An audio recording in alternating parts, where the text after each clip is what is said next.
Hello and welcome to Lorehammer. I'm your host Mark, and joining me today we got Court. Hey, buddy, how's it going? Hey, good to be here, Mark. Thanks for having me. Yeah, and normally we have Logan joining us, but today we got the esteemed Jordan coming in clutch as always when you need him in an episode. Howdy, boys. How's it going? Very good. Good. What Yeah. are you drinking tonight? Oh, man. I'm still in the US of A. This time I'm in the great state of Arizona. And I thought it would be fitting to do some very American beer, Bud Light, Bud Light. if it doesn't. Yeah. So Classic, right?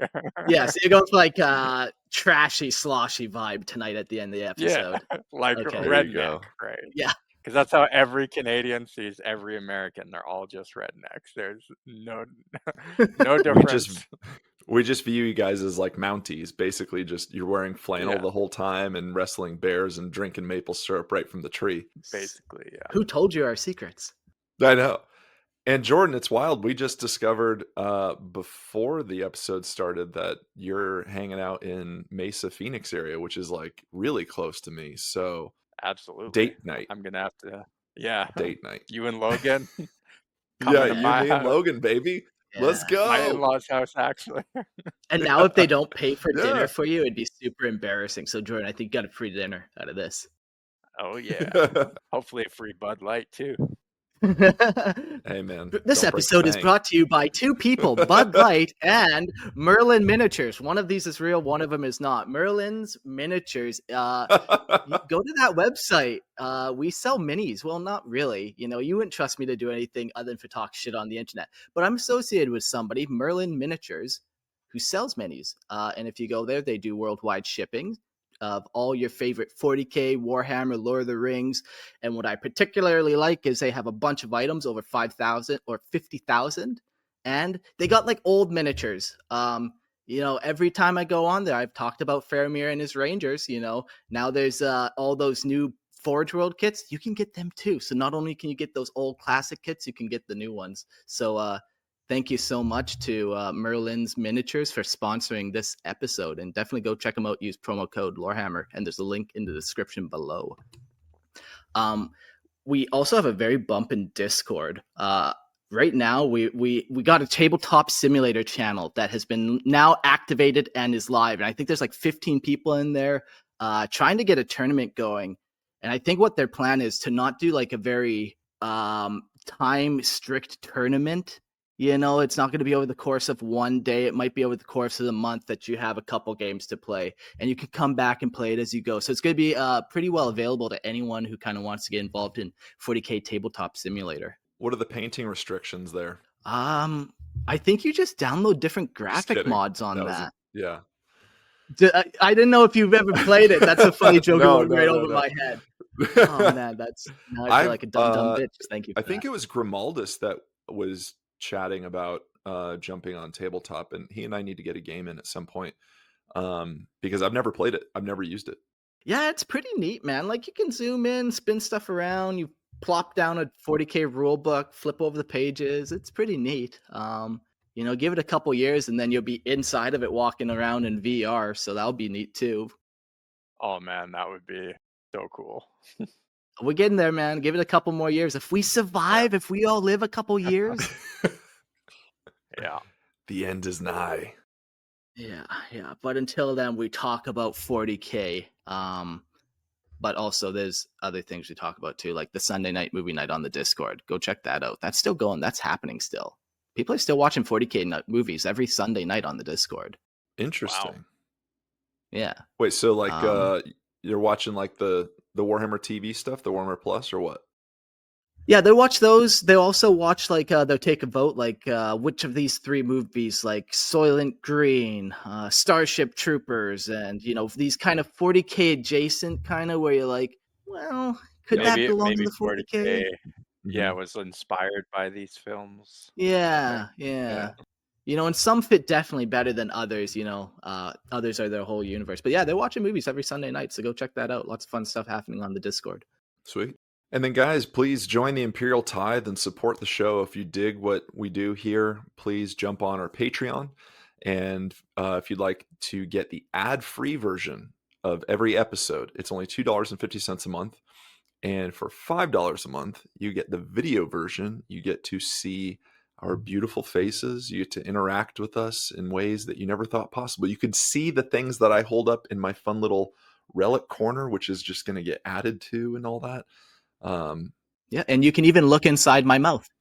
Yeah, there it is, which leads to your soul. Right. Or so I've been told. Yeah. Oh no, people are gonna take it now. So go watch that. If it's still there, we don't know. The jury's out. Yeah. Yeah, jump on the Patreon. Absolutely.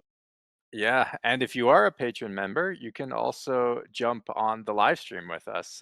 We have a live chat room during the show, and you can interact. It's always fun having guys on the comments. If you have been listening to the show, as of recently, you'll hear that we interject some of the commentary into the show as well. So that's fun. We also do call-in guests at the end of the episode, and we take on your questions. All the long-time listeners and first-time callers, and of course, you can always join me for Warhammer and whiskey, but today it's Bud Light, and I'm feeling a little like, oh yeah, you hear that? I feel like I'm about to go Stone Cold Steve Austin. A manly drink for a bunch of manly Astartes that we're about to talk about. Yeah, that's like a trench swivel that they would serve. That's that kind of quality. Yeah, I'm drinking. get the job done. I think I got some green tea here. What does that make me? If Jordan's like Space Marine, like in the trenches, guard vibe, like I've got green tea. What is that? Like Eldari? Some type of exodite, I'd think. Yeah. Okay. I dig that. Yeah. That's good. Yeah. I'm just drinking water because it's all I have on the island currently. So muchas agua fria, amigos. Por favor. So that was beautiful. Yeah. Nice. Do you guys hey yo, should I do an episode all in Spanish? Wouldn't that be a trip? Christian speaks Spanish. Yeah, you guys could both talk Spanish to each other. Yeah. I would love Speak that. Your broken Spanglish. Okay, we're on it. That's fucking funny. I'm gonna put that in the bonus episodes. Okay, let's start this episode. Iron Warriors. This is part 3 of this kind of epic series we've gone on. Part 1 was Perturabo and his origins and the Great Crusade, and we talked a little bit about that, and then we'll kind of recap that in a bit. The next episode was Perturabo during the Horus Heresy and the Great Scouring. And now this episode is about the Iron Warriors in the 30K era. So this is kind of that whole 30K Horus Heresy recap. If you've listened to our Primarch Legion episodes, I kind of keep the history part of it all to the Primarchs, because typically the Legion will be in the same spot as the Primarch. So when I was kind of choosing what to talk about, the history is a lot shorter. We try to talk a lot more in this episode about just like organizational things, or like special units, all those kind of war gear options. Do you like Terminators with Cyclone missile launchers? And do you like 5 of them? And do you like it so you can also see them a mile away because I painted in yellow and black hazard stripes? I do.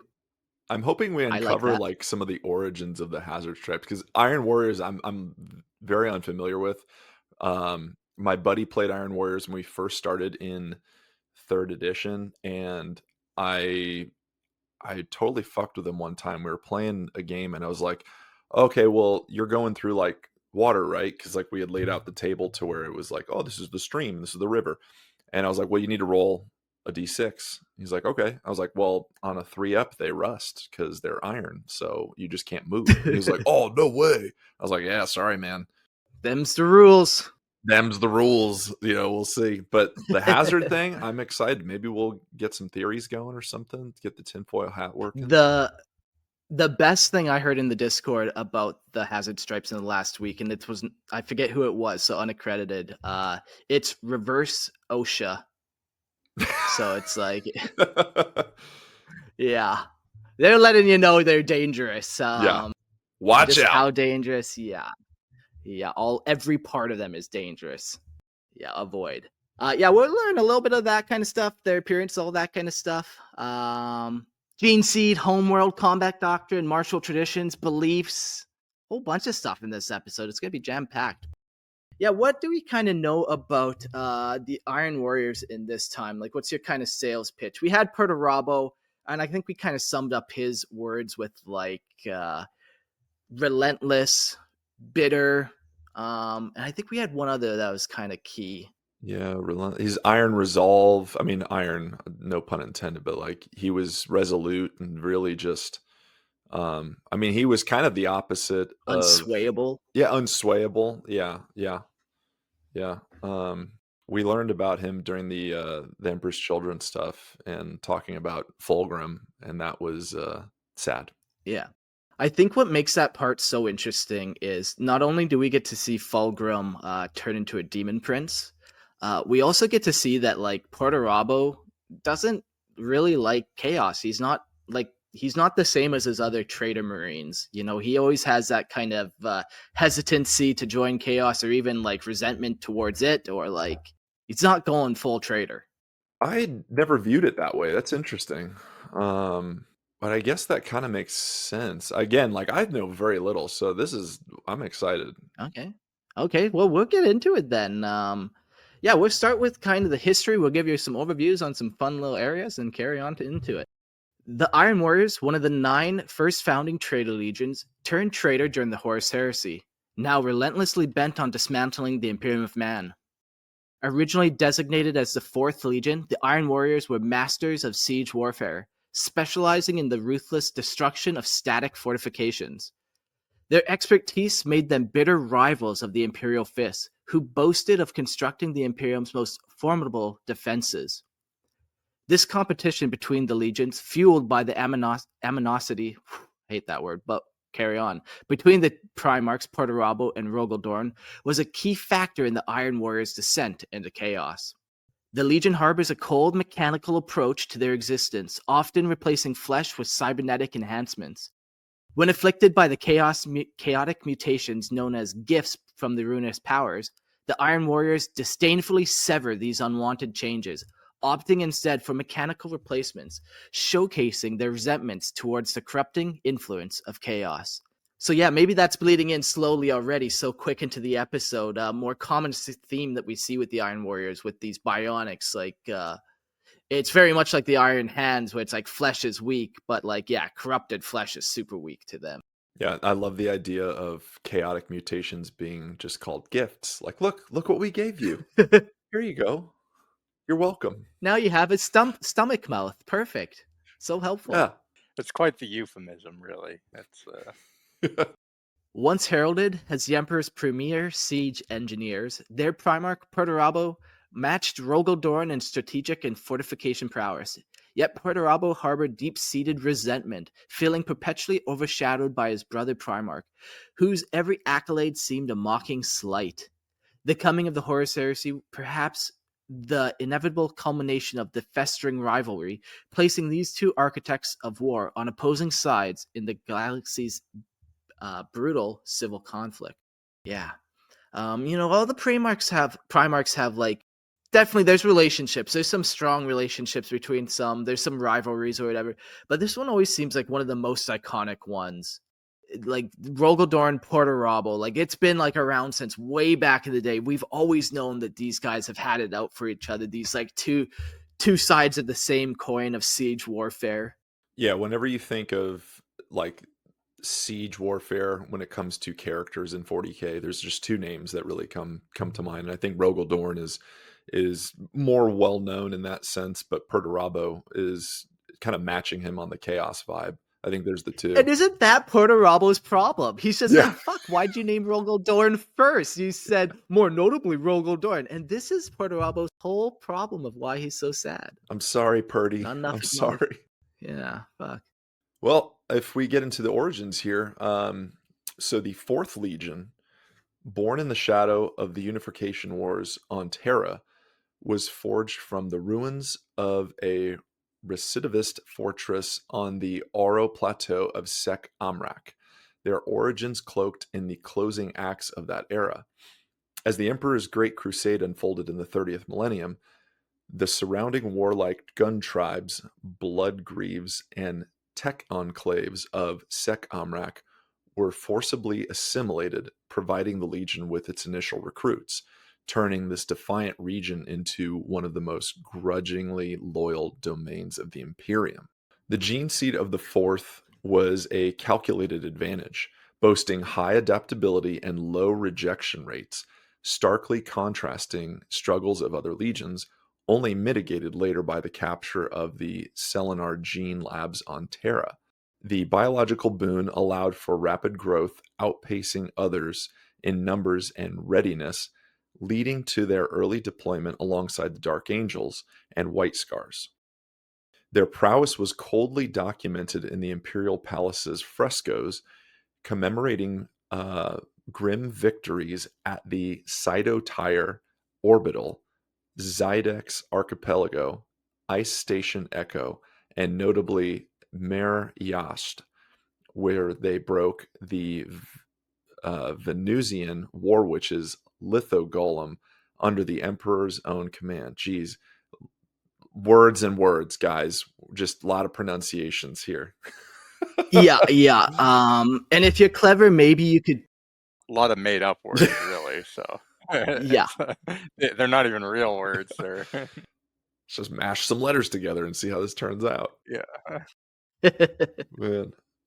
These early successes were rewarded with superior weaponry from Mars, an influx of recruits meant for the Emperor's children, a bitter reminder of their utility in the face of others' losses. So that's kind of interesting. So they gained a lot of what was supposed to be for the Emperor's children. So I would assume the Mechanicum said, hey, here's a bunch of weapons and also a bunch of recruits. And maybe we'll get into it a little bit, but why they didn't go to Emperor's children. And if this was correlating in a time where the Emperor's children were only 200 strong? Was that right at one point? They need the numbers. Something like that. Huh. Yeah, no, it seems like it's definitely right in that era, and just something had happened and all that material gets shifted to the Iron Warriors. It's interesting doing the Legion episodes kind of in order.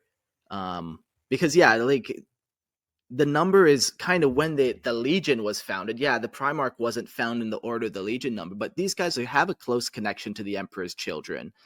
Even from the very beginning on Terra, they both served there, and not every chapter or Legion could definitely say that.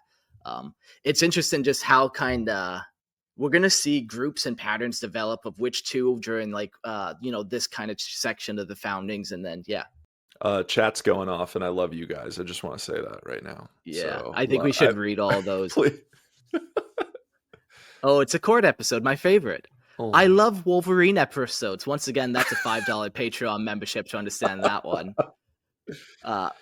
When he's on the front lawn, it's a courtyard. When he's on a boat, it's a courtship.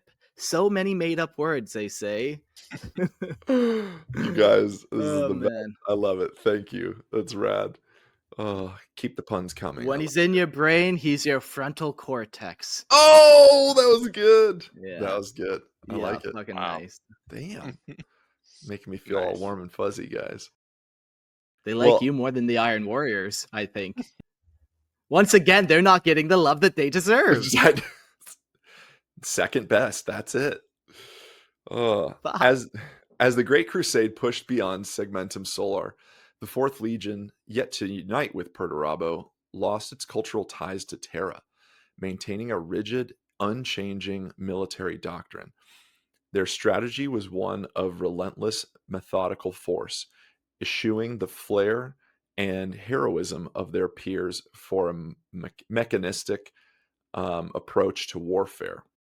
This made them seem unimaginative and honorless to some, like Horus, but to the high command, their reliability was a virtue, leading to their assignment to the most grueling, thankless sieges and fortification. As they moved from one war zone to another, following orders without question, accumulating neither glory nor respite, a growing resentment took root, setting the stage for the fractures that would come with time as their once great numbers dwindled and their contributions went largely unrecognized. Geez, they're like they're just getting the shit end of the stick. But the sad thing is that there was no honor, there was no glory, there's no any of that. But it's almost that, like, if you can flip the coin over and see what it's worth, like if you can see why you're being put in those positions, it's because they know you're reliable. They know you're good at it. Like, I've had jobs where I get the shit end of the stick and I have to do the dumb job, the tasks that I hate. And fuck, I did one today. Yeah, proving you're Yeah. capable just leads to more work. Yes, but Yeah, I was gonna, there is like this, they know that you're reliable, right? Sorry, Jordan, go ahead. well, yeah, like I was wondering, because I know we're in the Perturabo episode, we sort of talked about how maybe Perturabo didn't really get along a whole lot very well with the other Primarchs. So, like, was he being isolated in that situation, or was he getting the shit jobs because he was being isolated, or was it because they were just like so good and reliable and trustworthy? Was it a mix of both? I don't know. Fuzz in the comments says their reliability makes them uh, get the hardest jobs, and it makes me think of the "you played yourself" meme, which, Yeah. yeah, is kind of what I was thinking. But I don't know. I guess I just don't know enough about the history of them to know it precisely why, but I guess that sheds some light on it. Yeah, I do like those, and I'll also throw this into the little stew that we're making as another little factor. We'll go back to like the Legion Order. We had the Dark Angels, and they were supposed to be like the first warriors. They were supposed to be the first ones to go out. They had the best weapons. They could do everything. And then we had the Emperor's Children next, and they were kind of like a fancy legion. They were almost a parade legion for many years. Almost just like the Emperor's like, okay, now I'm like prideful in myself, like, a little boy boast of himself. Then he comes out with this legion up next, and they're not the firstborn, so they don't get any of those accolades. Like, so from the very beginning, they're in like that third child syndrome of the legions, and not in the Primarch Order. Who knows about that? But that's another thing I'd throw into that stew there, of why they always get the shit jobs. Because, like, yeah, you're not going to give the Dark Angels the shit jobs. You're not going to give the Emperor's Children the shit jobs. Someone's got to do it. Someone's got to. Yeah, I mean, they're almost like Yeah. the blue collar of Space Marines. They're the Bud You know, Light, Yeah. really. Yeah, and the Bud Light of Space Marines. Yeah. Even like their aesthetic, right, is like, personally not a big fan of their aesthetic, Yeah. but Like, you could afford paint. they're getting yeah, yeah, exactly. Yellow stripes across your chest, okay. Like, but yeah. So, all right, so let's jump into the origins. From their inception, the Fourth Legion, later known as the Iron Warriors, operated with a relentless, disciplined force as unyielding as the iron they would adopt into their name.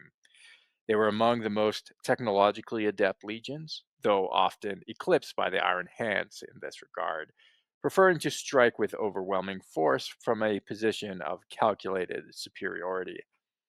Their strategy evolved into one of meticulous pre-battle planning, employing massive bombardments and heavy armor to spearhead assaults, amassing what might have been the largest artillery train of the Great Crusade.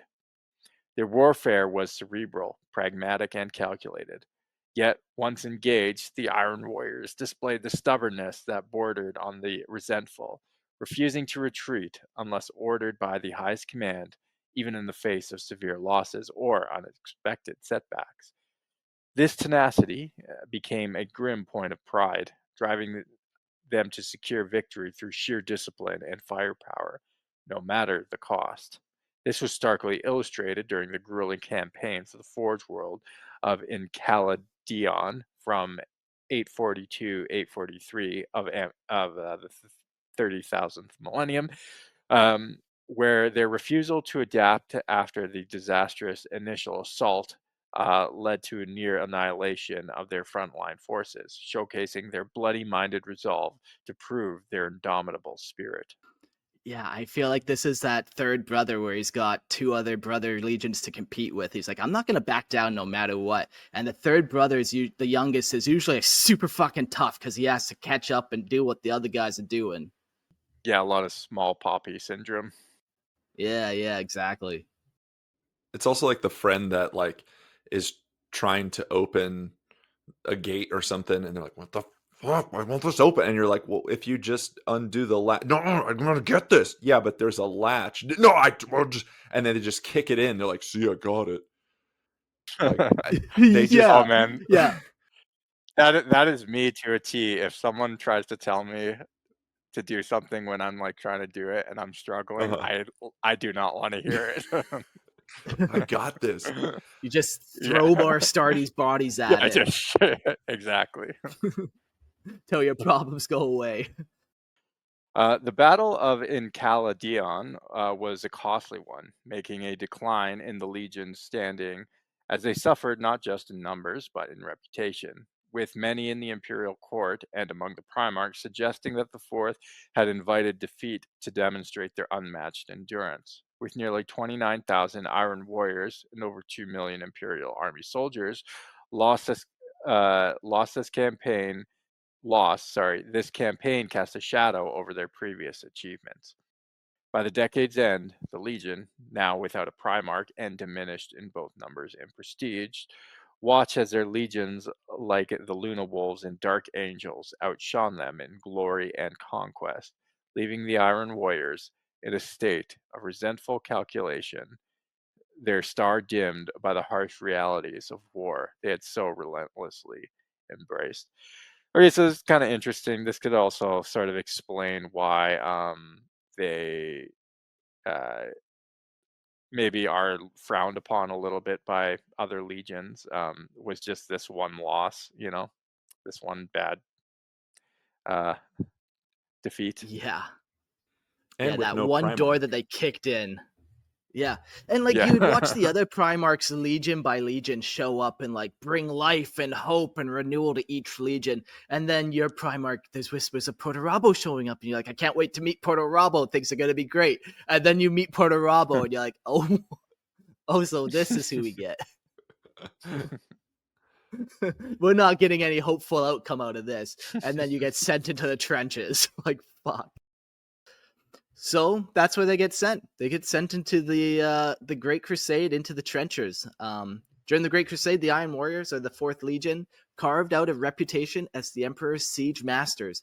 I keep saying trenches because I always picture trenches outside of a fortification as you're shooting up at them, just for clarification. But their approach to warfare marked by relentless, methodical brutality. They are often deployed to the most fortified and resistant worlds, where their expertise in breaking sieges was unmatched. Their strategies revolved around overwhelming firepower, strategic bombardments, and the use of heavy mechanized units to breach enemy defenses. Their battles were not about swift victories, but about grueling attritional warfare that left enemies with no choice but to surrender or annihilation. This role, while vital, was one of the least celebrated, sowing seeds of resentment among the legions as they watch others claim glory for less arduous conquests. Yeah, it's funny, like the Emperor's Legion or Emperor's Children, they had this little vibe where they took a whole planet with 6 Astartes or something like this. You compare that to the method that the Iron Warriors are doing, where they're like, we'll take the planet. It could be 600, 6,000, 60,000. Don't tempt us. Like, they're just going to throw all the bodies at you. There's got to be a timetable too that like is not, I want to say recognized, but like siege takes fucking forever. Like you talk about siege warfare in history, and it takes days, weeks, months, whatever it is. And it's not pretty, and it's not glorious in it of itself, like, because so much of it is it's like surrendered through annihilation or attrition. Like, it is a waiting game. Yeah. So a lot of it is not imaginative, like it said before, and a lot of it is not in this beautiful dance of warfare like with the Emperor's Children, and it's not this heroic 1v1 kind of hitting thing. You're just slamming missiles and shit against fortifications and trying to cut off supply lines. And it's the dirty work, and it sucks that they got that, but like it's attrition, man. It's hard. Like it's hard to pat somebody on the back, like, man, you really waited a long time. I'm proud of you. Good job on that patience. You know? The Iron Warriors, contributors to the Great Crusade, were significant. Contributions were significant, yet often overshadowed. They were instrumental in campaigns like the Venusian campaign, where under the Emperor's direct command, they shattered the defenses of the War Witches at Mahir Yasht. Their work in the 8th Expeditionary Fleet was equally vital, conquering numerous star clusters and annihilating Xenos threats over an 11-year campaign, setting the stage for the Imperium's dominance in the Segmentum Solar. Despite these accomplishments, their victories were largely unsung, with the Legion often left to garrison the worlds they had conquered, a duty they performed with bitter efficiency, but little recognition. As the Crusade progressed, the 4th Legion's numbers grew, though their highly adaptable gene seed, but their spirit was tempered by continuous thankless tasks they were assigned. Their methodical, unchanging approach to warfare, while effective, was seen by some as lacking in the creativity and heroicism celebrated among the other legions. This perception, combined with their role in the most brutal and prolonged engagements, foster a sense of being used and discarded, their achievements acknowledged only in the cold, calculating hindsight of the Imperial records. Their early successes, therefore, were tinged with the resentful acknowledgement of their place within the Great Crusade, and a place defined by necessity rather than glory. Yeah, like you said, man, they spend a lot of time just on campaigns, and then even when they're done, they're then just left on the planet to essentially rot. Like, how many times was the solar segmentum really under siege after they kind of conquered it? Same with the next planet out, like they were probably just left to these worlds to rot. And that's kind of answering the thing before when we were all talking about, like, well, why are they getting stuff that was made for the Emperor's children? Why are they getting supplies and why are they getting recruits? And it's like, because they need them. And the Emperor's children maybe didn't, maybe they were just doing kind of all right with where they were at. And with this, it's like, it's bodies, it's supplies, it's what you need. And so they're kind of just thrown the stuff that is not fun and just, I don't know, get it done. It's the just give him the hammer. He'll know what he's doing. Yeah, it's funny. Even like the other legions are looking down on him, like, oh, there's no heroics in that legion. Like, no glorious last stands where you ultimately win the day when you blow up the bridge, but you kill yourself. Like, there's no flair and flavor really. And they look down on him for that. And meanwhile, they're just in the trenches and like, what, you want me to tell you a joke? Like. Yeah. I've been in this muddy trench for 4 years. Like, leave me alone. What they need is, here we go, time for double nerding, gentlemen, is they need the one Iron Warrior guy who's running through the battlefield like in Helm's Deep in Lord of the Rings and just has the big torch thing and can just sacrifice himself, blow himself up, blow the wall apart. Boom. And then, hey, there's a pretty cool moment. Steve did a good job. Flawless tactic every time, I think. There we go. We will talk a lot about some, I think they're called bonded units, where the Iron Warriors, they do have a bunch of like Imperial Guard, or I guess Imperial Army at this point, regiments with them. And they will utilize them for like, stuff like that, where, maybe they're coming from all the planets across the galaxy, so you can get all types of flavors, from suicide bombers to just drown them in bodies, run their munitions out of ammo and all that kind of stuff. Yeah. Oh, of course. Now it's time for me to talk about the Horus Heresy. Did you give this to me just so I would cry? Are you trying to make me cry? Yeah. I do. I like it. Taste your tears. No, it's just so heartfelt and real. I'm like, it's so take good. me deeper. I know. Oh man. All right. Horus Heresy. So the beloved Istvan V massacre. Jeez. All's out ends well in this one. Yes. I promise you, Cord. It ends nicely. I'm gonna find a sentence and just stop reading at some point. And just like, there it is. There it is. The Iron Warriors. Court broke before the guard. Yeah. The Iron Warriors arrived on Istvan V under the pretense of loyalty, ordered to participate in the second wave of the assault against the traitor legions. But loyalty had long since soured into something far more calculating and bitter. Perturabo and his sons had grown tired of being the Imperium's expendable tools, the unacknowledged architects of countless victories that others took credit for. Sons of bitches. I'm already getting riled. Here we go. When the time came, they did not hesitate. With ruthless precision, they turned their guns on the very brothers they had marched beside moments before. The Raven Guard and Iron Hands, already bloodied and weary from the initial assault, were caught utterly unprepared as the Iron Warriors unleashed a barrage of cold, mechanized death. It was not a battle. It was a fucking massacre. Oh, it just makes me think of the scene in Boondock Saints where Willem Dafoe's like conducting in the the memory of what happened with the shootout. He's like, "It was a firefight." Just fucking massacre. Oh, I love it. Anyways. Yeah, like they have like 200 years of like this pent up resentment that they unleash, and there's nothing the Raven Guard can do. Oh no, yeah.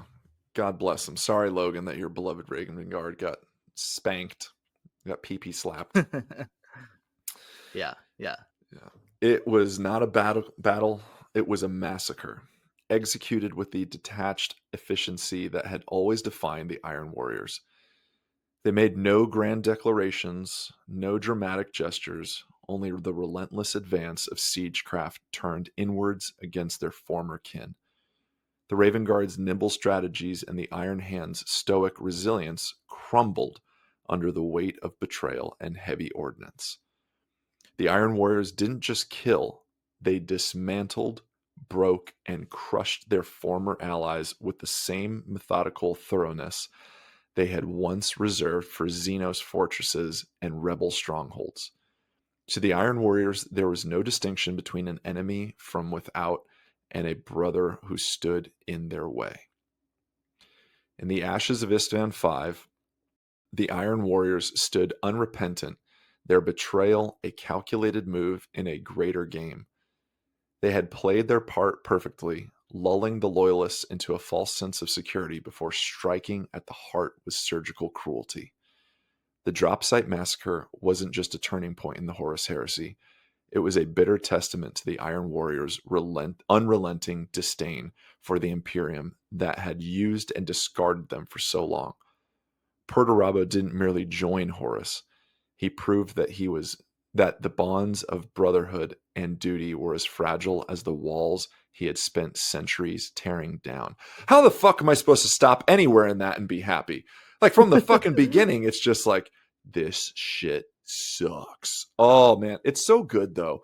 It's so good because like how many times you guys do a job like man, it's been multiple times throughout this past couple weeks where it's like fuck this is the day I quit, this is the day I fucking quit.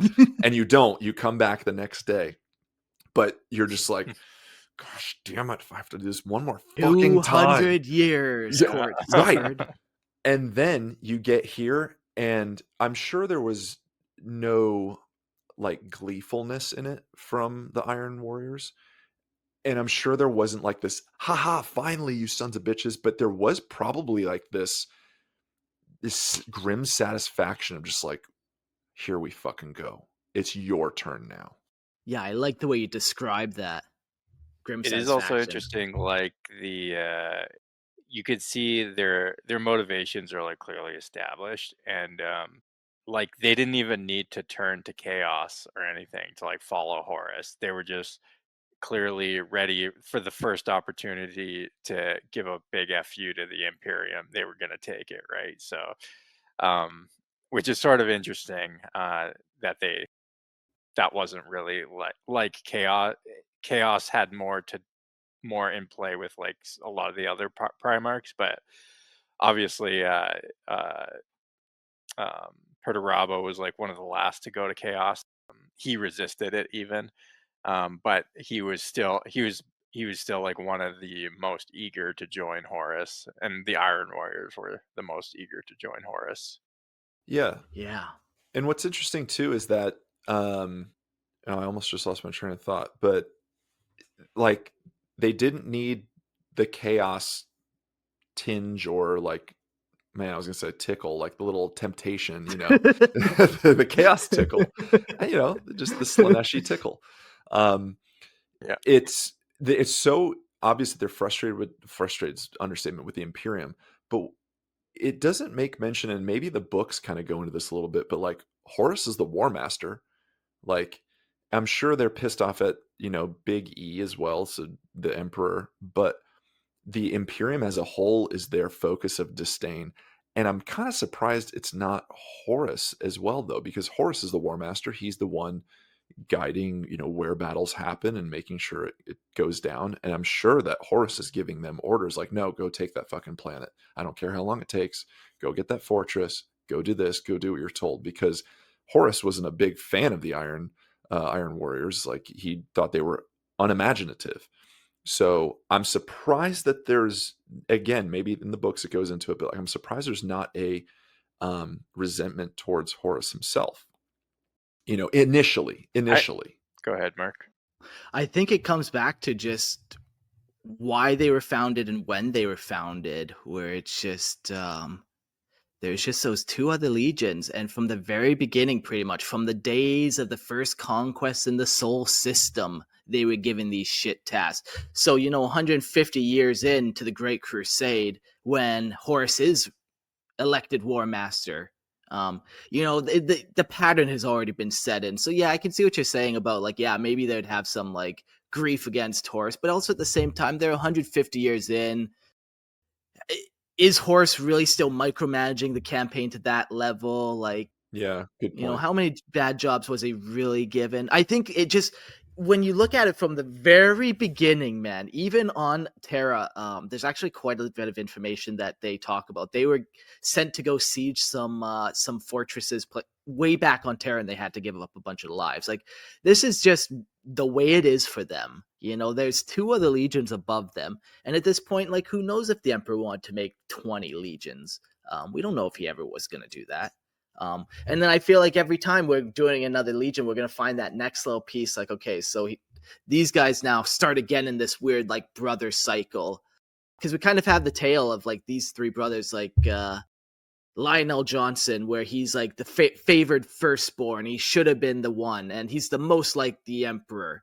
And then we tell the story of the celebrated legion of the Emperor's children, and you contrast that with like the legion that they work very closely with, oftentimes the Emperor's children and the Iron Warriors. And we get these little micro stories throughout. I mean, it also could have just been like they didn't really have any great love for Horus or his legion, but it was just that was their best chance to get revenge on the Imperium, right? Was to go with Horus and his crew. So I could see that being like a dynamic as well. Yeah. I do like that they're just like, okay, so it's the Van Massacre, like, get ready. Like, we're going to just, all this resentment, all this hatred, we're going to let it out. Where I can picture, there were a bunch of legions that were probably like, I'm not necessarily looking forward to fighting the Raven Guard. Like, man, I fought with the Raven Guard. I know some of them, because at this point, maybe they weren't full chaos either. But the Iron Warriors, man, even though they weren't full chaos, they were in it. So here we go. Parallel time. Office Space. Okay. Have you seen it? I'm picturing. Okay. Yeah. So if Peter, the main dude in Office Space, is Horus, he comes up with the idea to like take down Intertrode or whatever it's called, the tech company. But who's Perturabo? Perturabo is Milton with the stapler. He gets the shit job. He gets put in the basement. Mm-hmm. He has to take care of the roach problem. Mm-hmm. And he's like, okay, that's my last straw. I'll set the building on fire. And boom, he doesn't necessarily go to Peter and is like, okay, well, I'm in it. I don't like this company either. But no, he burns the fucking building down. And so there it is. Perturabo Yeah. is Milton from Office Space. Oh Which man, like this there's a kind of like lesson in here. weird Treat people guy, nicely. socially awkward. Yeah, yeah. Well, I That's think in our Perturabo, I mean, it's not too far from in our Perturabo episode, we were talking about he's the school shooter. he's yeah. he's just like this nerdy kid who snaps one day. I was thinking of that in this, and I was like, I'm just gonna leave that one be. But yeah, it is. Oh, we Too said American. There you I'm go. too we American went for that there. joke. Yeah, be nice to people, guys. There you go. Oh, man. Yeah, they were gleeful. Now there's a couple other very kind of memorable things that happened to the Legion. Fulgrim's apotheosis. We've mentioned this not only on the Fulgrim one, on Perturabo's one, so we're gonna just dive past it. They go on a wild journey with the Emperor's children into the Eye of Terror to get turned into a demon. But Traitor's gonna traitor, and the Emperor's Traitors be every Traitor. time, man, every time. Traitors be Traiton. And yeah, the Emperor's children portray the Iron Warriors, and yeah, they get all sad and whatever. Who cares? We've heard the story. One thing that people said last episode that was an interesting piece of history that I should mention is Talaran, because after they do this whole little adventure with Fulgrim, they go into the Eye of Terra, and then they get spatted out on Talaran. Is that Talaran or Talarn? Talaran, sure. That is definitely Okay. the more better way to say it. Talarn. Yeah. So the Battle of Talarn, let's get into it. It was a major conflict of the Horus Heresy, which saw the desolation of the imperial world of Talarn and the birth of the famed Talarn Desert Raiders regiments of the Imperial Guard. It was one of several planets that came under attack by the Iron Warriors after they had joined Horus in his rebellion against the Emperor. After being abandoned by their Emperor's children, allies within the Eye of Terror, the Iron Warriors managed to leave, but the events of their escape dramatically altered the perceptions of their navigators. Once arriving at Talarn, Perturabo was made aware of the black oculus hidden beneath the planet, and he immediately drew up plans to invade and secure the cursus. Initially, Perturabo destroyed all orbital and surface defense installations before virus bombing the surface, and he believed that he had obliterated the defenders. However, many tank regiments were hidden in shelters beneath the surface, scattered across the planet, and they ventured into the poisonous world to attack those Iron Warriors who had landed. This led to a protracted battle that initially went in the Iron Warriors' favor until Loyalist reinforcements arrived. Eventually, the Iron Warriors were able to capture, with the secret aid of the Alpha Legion agents, the shelter beneath the Sapphire City, and use it as a secure staging ground upon the surface. The Iron Warriors flooded the planet with troops and tanks, and their expected easy victory instead turned into a protracted war at great cost to both sides of the conflict. Through the actions of the emissary of the of the War Master Argonis, the Alpha Legion agents, and Imperial Infocyte agent Leo, the Iron Warriors' search for the Black Oculus was exposed, and they were forced to withdraw from the planet. Although the planet's surface was destroyed and many resources were lost in the defense, the battle was regarded as an important Imperial victory during the Horus Heresy. Yeah, very cool. Interesting. This battle is known to be the biggest tank battle in Imperial history.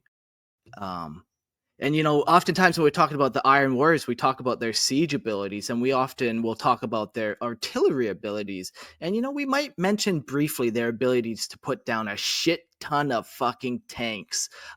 Even Perturabo's like, yeah, I got my own Baneblade out back. It's called the Tormentor. Slaps hood. I love the theme of like they got these kind of three strong kind of pieces where they can siege, or they can do tank battles, or they can do the other one I just mentioned, but it slipped my mind. It's all the fun, like heavy stuff. I mean, I don't want to say fun, Yeah. but like because they're getting the shit jobs. But Artillery artillery is fun though, I imagine. You Yeah. just pop some stuff down and you watch some fires off in the distance. Like, Yeah, they get like, I mean, it's in their name, man. They're the fucking Iron Warriors. Like that is, about as close to their character as you can get. Like they're like they're not into speed metal, they're not into thrash. They're like just heavy kind of like doom, just jun jun jun. They probably listen to Sleep. I would think they listen to Sleep. Just saying. Yeah, no, I love that, man. They're not the gold warriors, they're the fucking iron warriors. Yeah. No frills, man. just like we said earlier with their paint schemes, like no frills. They just, you need to die, and I'm going to crush you. Yeah. And we're going to hit you with a ton of tanks, bombs, and artillery. Yeah. Fuck yeah. Yeah. They definitely listen to Bolt Thrower. You're right. And Death Clock. Yes. Liar and Sigismund. I see you. I'm not in the chat, but I see you. Deathlock. Yeah, that's so great. They should branch onto some 40K animations. I'd watch that. The other very notable thing they've done during the Horus Heresy was the Siege of Terra. And during the Siege of Terra, Perturabo's calculated cruelty and relentless ambition found their zenith as he became the face of Horus's war against the Imperium. The Iron Warriors were the vanguard of the assault, brutal and methodical in their approach, hammering against the defense of the Lion's Gate spaceport and Gorgon Bar. These were not battles fought for glory or honor, but as a cold, unforgiving necessity. The Iron Warriors tore through the Loyalist lines with grim efficiency that would have made their greatest enemy shudder. Yet beneath the relentless onslaught, there was a growing sense of disillusionment gnawing at Perturabo's resolve. The battlefield had become a place where nothing held its original meaning, where the distinction between allies and enemies blurred beneath the weight of betrayal. Yeah, it's very interesting, like how, once again, Perturabo becomes almost the workhorse of the Horus Heresy, and he does a lot of like the kind of the calculated lifting where you got the World Eaters, it's like they're crazy berserkers now. Good luck getting anything from them. You got the Emperor's Children where you're like, why is this bolter round brown? Where were you putting it? A little too... they're just up to their own thing. With the Iron Warriors, like they are that reliable thing that we talked about where, yeah, they end up taking on the brunt of, well, somebody needs to take the spaceport. Like, we're not going to get anywhere unless we take that. So then they have to go do it. I wonder if Horus was like, I mean, he's of course hoping that everybody joins him, but like maybe double fingers crossed that the Iron Warriors join with him. Because like, well, we kind of need them. Like we need him. Someone's got to do the job, and that would be good. And we don't really want to go up against him. So if we can't get Rogel Dorn, let's get Perturabo. He's our second pick. He's our second draft pick for the Heresy. Yeah. Jeez, if Perturabo could hear you, he would cry. This is why he turned to chaos. I've said it before and I'll say it again. His whole life could have gone down a different direction if just one person gave him a hug. Just one. A word of encouragement, yeah. There you go. The setback at the Saturnine Wall was the beginning of Perturabo's descent into bitter resignation. He watched in disgust as the legions he had once fought beside fell in the grip of chaos, now twisted into monstrosities that paraded across the battlefield. The once proud warriors of the Emperor were no more, replaced by abominations, slaves to the warp, and in the midst of all of it, Perturabo was left to realize the brutal truth. This war was no longer one of brotherhood, but one of corruption. The final against his brother Rogel Dorn. The final test against his brother Rogel Dorn, which had once held so much meaning, was now tainted beyond recognition. The walls he labored to breach were no longer symbols of pride and glory, but crumbling remnants of a conflict warped by chaos. The ultimate betrayal came when Horus, in his unrelenting pursuit of victory, informed Perturabo that his role in the war would be diminished. His warriors scattered across various war zones. Mortarion and Death Guard were to take his place, as if Perturabo's Iron Warriors were mere tools to be discarded once they had served their purpose. For Perturabo, this was the final insult, a cold dismissal of everything he had sacrificed, fought for, and bled to achieve. No longer willing to be a pawn in the game he had long since ceased to make sense, Perturabo ordered the Iron Warriors to evacuate Terra. They withdrew to the Iron Blood, abandoning the war that had been theirs to win, and leaving behind a broken, shattered Terra to burn. On the last episode, I kind of briefly mentioned how Perturabo would have made a good war master. I think he would have. Like, he's this calculating guy. He's not torn by emotion. Yeah, he's not charismatic, but also at the same time, you don't necessarily want a charismatic war master because they're not. You don't want him to start manipulating people and start causing, let's say, Horus Heresies happening. Where Perturabo is not straying from the path of like the Great Crusade. You could put him in charge, and that job's going to get done.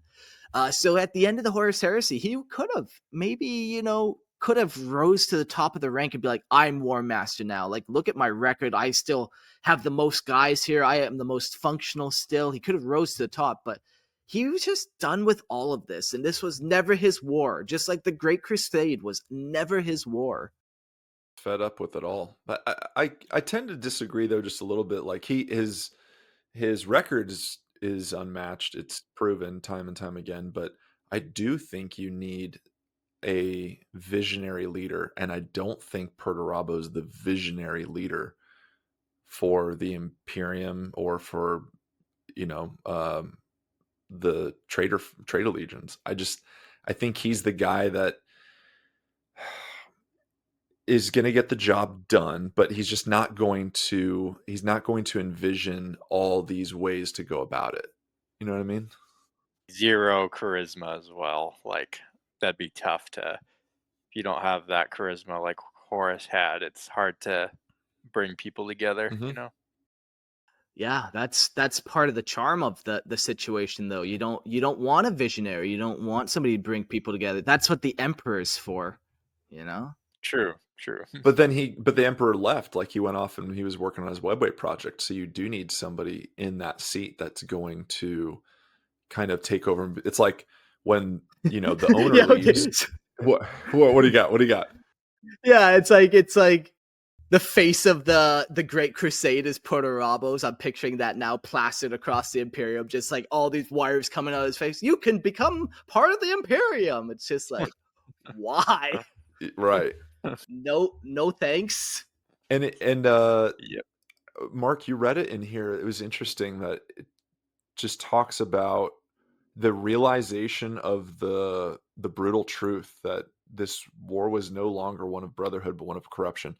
It- Yeah. There's a few times we talk about when Primarchs have that realization of like, fuck, this isn't what we set out to do, but we're too far gone, and we're going this way anyways. And so I like that little taste of regret, just like, well, this isn't how it was supposed to be, but you know what, fuck everything, we're just doing this. This is Perturabo's fuck it, we'll do it live kind of moment. Yeah. He's had it with everyone, and this is when Perturabo finally after 200 years starts living for himself. During the Great Scouring, when all the other traitor legions are fleeing and running like little bitches, the Iron Warriors finally do something for themselves. Yeah, just a little me time for them. Yeah. So yeah, the Great Scouring. So in the wake of the traitors' defeat at the Siege of Terra, Perturabo and the surviving Iron Warriors returned to their strongholds and sought to defend the small stellar empire they had carved out based on Olympia, but there was no refuge from the retribution of the Loyalist legions during the campaigns of the Great Scouring. The Imperial Fists supported the Ultramarines in a decade-long campaign to liberate the subjugated worlds from the control of the traitor legions.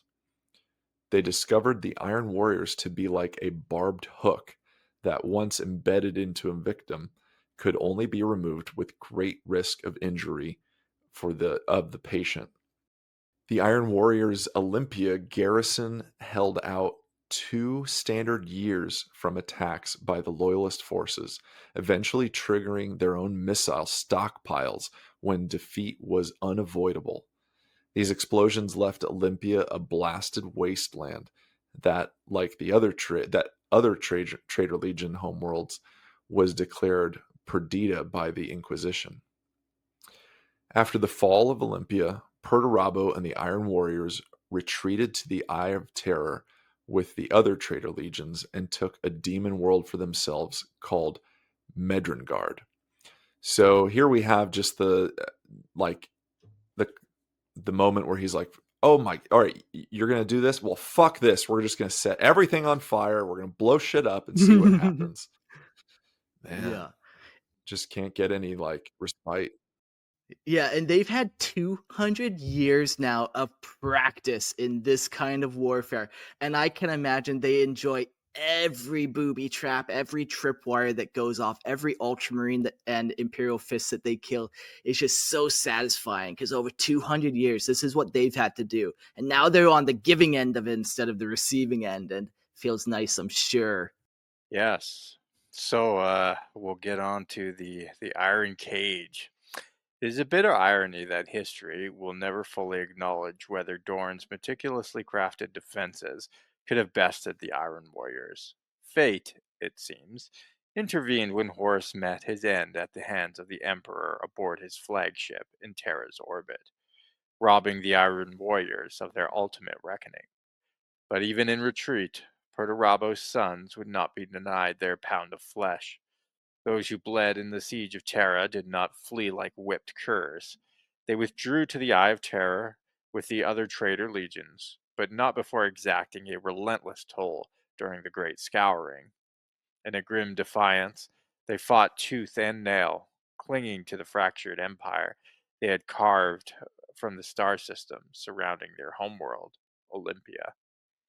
Here, free from the suffocating chains of loyalty and restraint, the Iron Warriors seized their long awaited opportunity to confront their most despised rivals, the sons of Rogel Dorn. But Perturabo, ever the calculating architect of annihilation, was not content with mere battle. Before leading his legion into the shadows, he orchestrated the one true, unassailable victory for the Iron Warriors in the bleak aftermath of the Horus Heresies. Sebastus IV would be the crucible of Dorn's downfall. Perturabo designed a trap so intricate and merciless that it would immortalize his genius and his vengeance. This was the Eternal Fortress, a sprawling, nightmarish labyrinth spanning 20 square Terran miles, bristling with bunkers, towers, minefields, trenches, tank traps, and fortified redoubts. It was not a fortress to be defended, but a weapon to break the spirit of any who dared approach.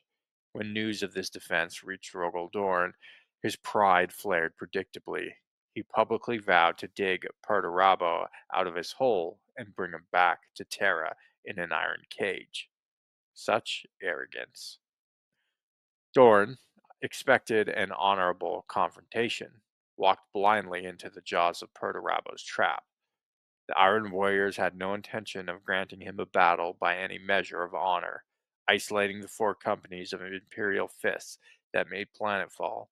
Perturabo methodically severed their lifelines to orbital support, dissecting Dorn's forces with surgical precision. The Sons of Dorn were peeled apart, squad by squad, their cohesion shattered.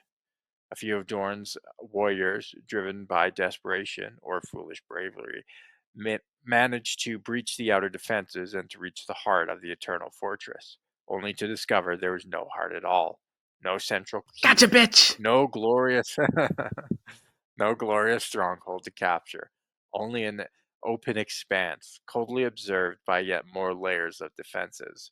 The fortress was a hollow lie, a cruel joke played at the expense of Dorn's pride. By the sixth day, the Imperial fists were reduced to scattered, isolated pockets, fighting as individuals, their comrades' lifeless bodies pressed into service as makeshift cover. The siege, which the broken remnants of the Imperial fists would later call the Iron Cage, dragged on for 3 grueling solar weeks. Wow.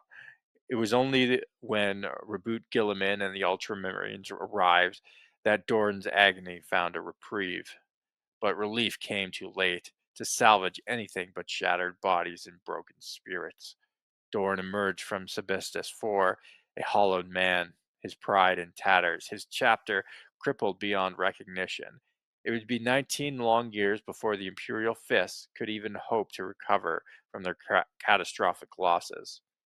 Perturabo, however, the carnage of Sebestus IV was more than mere victory. It was ascension.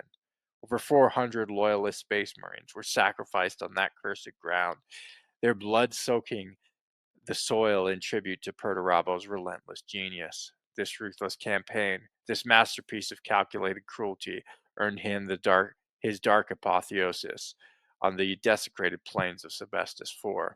Perturabo transcended mortality, rising as a demon prince of chaos, undivided. His triumph was not just over Dorne, but over the very ideals that once shackled him to the Imperium he had come to despise. Yeah, it's kind of interesting.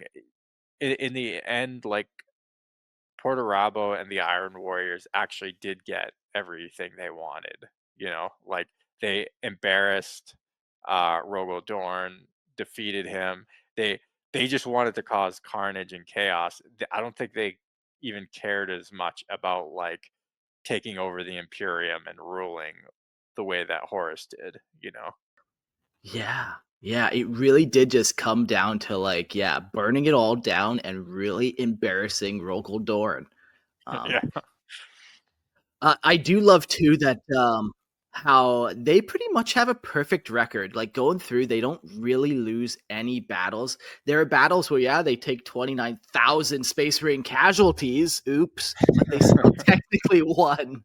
And right down to the end, like they maybe lost at the Siege of Terra, but not really. Like that was a group effort, man. Like they could have probably kept going and had something happen, but fortune shifted on them. Yeah. I mean, it turned into a victory for them. Partial, at least, for sure. All right. So we've mentioned a couple times what do they look like? Well, that was kind of their history. There's going to be one more episode we jump into, like 40K history and the 10,000 kind of years leading up to it. But we'll leave their story there for now and talk about their appearance. The Iron Warriors, unlike some of their traitorous kin, disdain the touch of mutation, opting instead to sever corrupted flesh and replace it with unyielding cybernetics, mirroring their loyalist Iron Hands in the relentless rejection of their flesh's frailty. In their ranks, one is more likely to encounter an Iron Warrior melded with his weapons through bionics than one tainted by the demons of the ruinous powers. This reflects their philosophy not as zealous worshippers of chaos, but as cold utilitarians using chaos's power for their own enhancement, not its worship. Yeah, that's the bionics is super cool, and like even just watching the Siege of Terra happen, you see all these crazy mutated abominations, and the Iron Warriors once again are like spitting in their helmets. Like this is not it either. Primarch's legacy of cold intelligence, paranoia, and dark features persist, embedded with them a preference of technological arts of war. Among them, Mark III Iron and Mark IV Maximus Pan armor prevails, remnants of Perturabo's contributions during the zenith of the Great Crusade. Their pre-heresy armor, once a point of grudging pride, now tarnished, reflects their fall from grace, sacrificing agility for their rigidity needing in their attritional warfare. Beneath their armor, many bear the mark of extensive cybernetics, their bodies and battle gear fused in twisted communion with the machine spirits. Some become one with their war gear, either shaped by the Imperium's corrupted influence or inflected by the techno-virus of the cults of destruction, the Obliterators, which are fucking cool. I have a little warband of them. Yeah. So cool. I love that this is kind of like their like weird chaos corruption that they got, this like mechanical melding corruption where if you do that, you graft a chainsaw onto your arm and you become chainsawed arm guy. When you go into the warp, chances are good that's still all gonna get corrupted and become something and mutate. And Just a quick question, and for guys, please forgive the ignorance on this because I'm just not an Iron Warriors guy. I'm not really a chaos dude in general, but like where, and I have it in my head what I think, but like where do the Iron Warriors in Perturabo fall with the 4 ruinous powers? Like which flavor? Is it going to be corn? none. So they're just like their ideology almost would line up better with Malice or Merlal if we put stock into that god. Mm-hmm. Yeah, Do you, Sigismund mentions you know of him? Vashtor. Yeah, yeah, and Vashtor I think is more the vibe for sure. But I was thinking like out of the main four, and yeah, I think that makes sense. I just didn't really like put one to the other, you know. Yeah, Perturabo and the Iron Warriors, they're not pawns, man. Like, they never bought into Erebus's whole, like, join the dark gods. You know, they never got corrupted. They never had demon swords whispering in their ears. It was, every time they seen it, it's like Perturabo had an experience where he's seen the first demon Primarch Fulgrim. And he's like, this is not it either. You know, and they just keep having these moments with Chaos where they're like, this is not it. We just wanted to, like, not siege warfare no more. Like, so yeah, they definitely lean towards Chaos Undivided. Like, that's their like, that's where GW's landed with them. But I think, yeah, maybe Vashtar, they could do that. But once again, why worship Vashtar? I think it falls closely to Malal and Malice, where it's just like chaos for chaos's sake at this point. We come out, we're going to burn stuff down, and then we're going to leave. Like, it's just chaos now. Yeah, it's almost like pure form. They exploit the psychological terror of grotesque enhancements and monstrous forms inflicted upon their enemies. Adorned with spiked chains, gory fetishes, and jutting horns, they present a nightmarish visage, especially when breaching the fortifications of some unfortunate foe. Many an enemy has lost their will to fight at the sight of these demonic armored behemoths massing around the besieged fortresses. Their relentless, baying approach, an ominous prelude to the inevitable fall. Yeah, so that's definitely like what they kind of a lot about their mentality. You know, you're not seeing any possessed Iron Warriors. Like, yeah, you can make a story for anything, but that's not their look. That's not their theme. You know, they get some chaos mutation, they cut it off, and they might graft a bolter onto their arm. Mm-hmm. Cybernetic enhancements. It's like they don't have time for that shit. Like, you know, Korn and the World Eaters are just kind of like, oh, let's go, and they're like, okay, well, just calm the fuck down. We're gonna shoot some stuff at them, and they're gonna die. Just don't worry. Stop screaming. Stop running into battle. We've got big guns, guys. And with, you know, Tzeentch, it's like, oh, we're going to do one thing. We're going to change our minds. I feel like that might be a little bit of the vibe with the traps, you know, like if there was kind of a way to go with one of the four ruinous powers, I don't see it being Slanesh at all whatsoever. So like there's a patience to them and an unrelenting, like, oh, wall meet big bomb meet wall. Bye. Like, yeah, easy. Yeah, interesting. It would be a fun little Iron Warriors war band that worships Slaanesh, and it's all about like withholding. So instead of excess, like they get off to withholding pleasures of life from themselves, and that's how they kind of like give Slaanesh and worship him. I like it. Oh my gosh, that's good. Yeah, denying oneself is its own pleasure. There's low-hanging fruit, and I'm just gonna ignore it, and that's fine. That's fine. Well, continuing on with their appearance, during the Great Crusade, the Iron Warrior's armor was characterized by a stark. Yeah, there it is, Fuzz. Yep, you said it, and I'm Fuzz nailed it. Wasn't gonna go there, but Fuzz hit it. The edgy warriors. There it is. Okay, that's it. Glad we acknowledged that. Thank you, my friend. The Iron Warrior's armor was characterized by a stark utilitarian design, reflecting their pragmatic and relentless approach to warfare. Their primary color was a deep metallic gray, often referred to as iron, which symbolized their namesake and their unyielding nature. This gray was not the vibrant or polished silver of other legions, but a rather dull, matte finish, emphasizing their focus on function over form. The trim insignia of their armor was typically in black and provided sharp contrast that underscored their disciplined, almost machine-like demeanor. Patterns on their armor were minimal, focusing on practicality. Any adornments were usually geometric and simple, meant to signify rank or unit without extravagance. As the Horus Heresy unfolded, the Iron Warriors' visual identity began to shift subtly, reflecting their descent into the service of chaos. While their core color remained the iron gray, the once clean lines and discipline markings became less uniform. The black trim persisted, but might now be accented with darker, more ominous hues like deep reds or purples, suggesting their allegiance to the ruinous powers. Patterns on their armor grew more complex, with some warriors beginning to adopt the symbols of chaos subtly interwoven into their existing iconography. The armor might show signs of battle wear, less out of neglect and more as a testament to their grueling, siege-oriented campaigns, with scorch marks and battle scars becoming badges of their relentless warfare. Boom. No frills, baby. Cool. Just it is what it is. No frills. Yeah.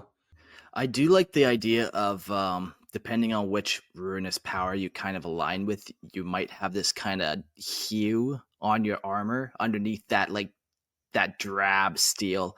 Like we mentioned, the reds are the purples. So like, that purple hue if you're a Slaneshi worshiper. Because, you can find a chaos worshiper in all their ranks, but the majority of them are not doing the chaos thing.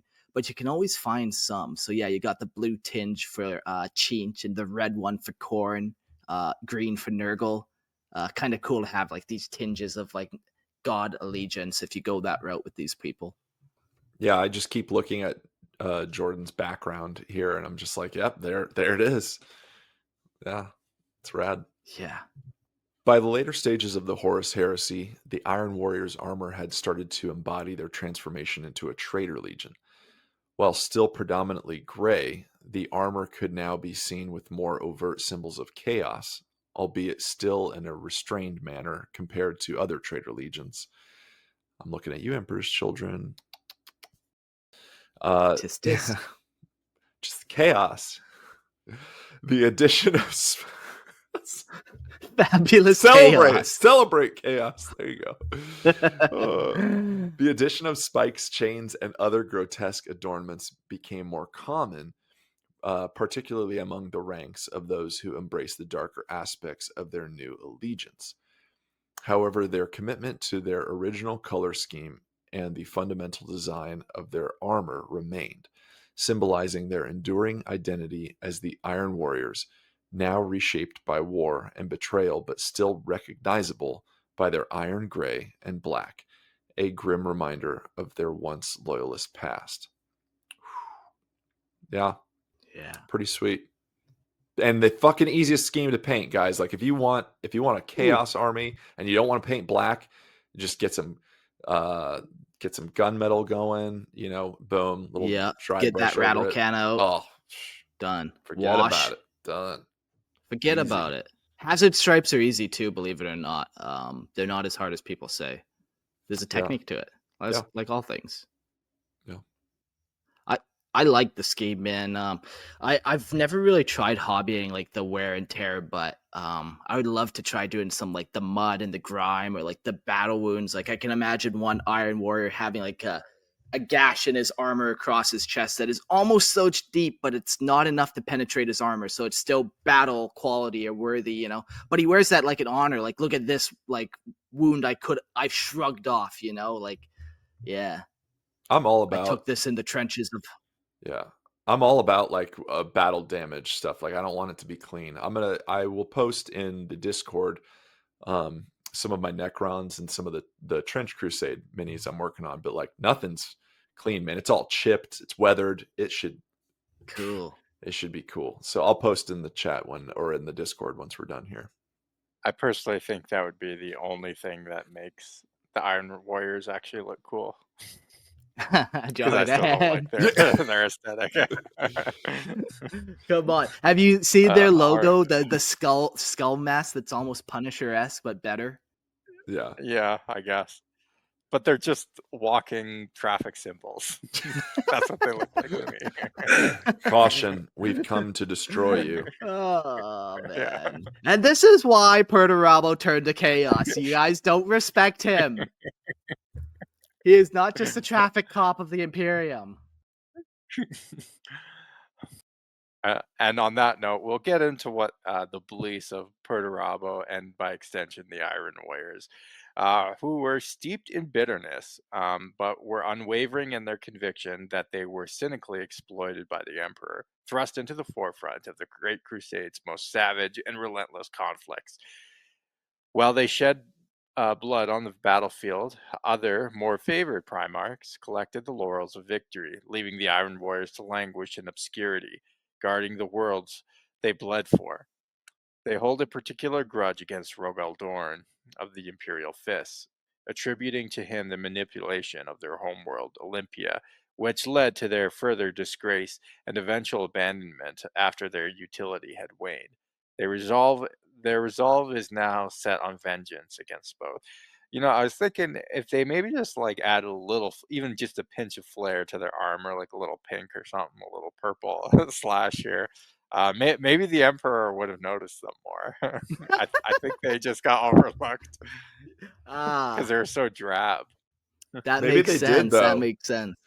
Maybe they like just painted one of their pauldrons and like the Emperor's coming. You think he's gonna notice? And just like, Now yeah. we'll get some attention. Won't Yeah, but it anyone didn't recognize our hazard stripes? Please acknowledge. maybe that was it. It was like, well, surely they have to see this. Like it means caution. Like they have they to see they this. have to notice this, guys. Like it's like when you're walking, Oh, in the hangar with all the Thunderhawks and stuff, and you see this stuff, and you got to duck your head, like, oh, watch out. That's yeah, why we're doing nothing this, right? screams notice me more for sure. These poor Iron Warriors, they're just like begging for attention. Yeah. In their self perception, they are akin to the mythic titans of ancient Terra, rampaging through the cosmos with wanton disregard for any law, natural or constructed by man, reaving and pillaging with impunity. They pay homage to the ruinous powers, not from piety, but from pragmatism, seeing them as tools rather than deities. Their true allegiance, fueled by resentment, lies with Perturabo, who they credit with their salvation from the Emperor's deceitful machinations. That's kind of interesting too. Is they're still sort of like atheistic or agnostic, I guess. Wherein like yeah, they believe that the gods exist. Obviously, they turn to chaos, but they still don't like really have loyalty to them, and they're kind of using them, and they see them just as a means to an end, which is sort of interesting because yeah, like a lot of other people who end up, they end up obviously specifically worshiping um, or worshiping specific deities, right, or entities in the warp. Whereas these guys are just kind of like, yeah, we'll just use chaos to make us more powerful, basically. Yeah. A little thought just on like other gods in the warp and like yeah, they're like we said, they're not really acknowledging one, but like what about if the warp has the reflections of whatever you're feeling. So like resentment is a huge emotion. And there isn't really like a god where resentment would fall. So like maybe they're slowly making a resentment god. Not really actually, but they could make a little pocket of it or something that they're kind of drawing the power from. And not that I'm saying that they're like now worshiping this resentment god, but whether you feel something or not, that effect is, or whether you worship it or not, that effect because you felt it happened. Yeah, yeah. I mean, you can't avoid like the effects of the warp, right? Like it's sort of, um, but yeah, you could still, I guess, not be a total complete horror to a chaos god. Like, yeah. Yeah, exactly. And if you try to focus your efforts somewhere else, like yeah, you might be able to focus into something, some other kind of entity. Anyways, Their loyalty to Perturabo was not of worship, but of cold, calculated retribution. They followed him, convinced that he has liberated them from the false emperor's altar of lies. With every action, they strike not for glory or faith, but for a relentless vengeance, their campaign a calculated dismantling of the very empire that once exploited and then discarded them. Sigismus says, agnostic in this economy is crazy. Okay. Okay, so wait. Man, did some shopping down here in the States, and holy hell, the price of eggs is unreal. I cannot believe it. You can't buy eggs. It's like, Can't do it. yeah, I don't know what they're like down there, Mark, but like, I was in Texas for a little while, my wife and I, and eggs were like $2 a carton back then. That was like in 2019, and anyways, just What were they, out of get curiosity? me Yeah, what is it now? like, yeah, like the liar, $8 a dozen, Holy probably. shit, really? Yeah, on average. Yeah, Oh my it's like gosh. It's it's because spicy. I think it's the bird flu or something is making the Oh. price of it. But yeah, it's like crazy. Anyway, Yeah.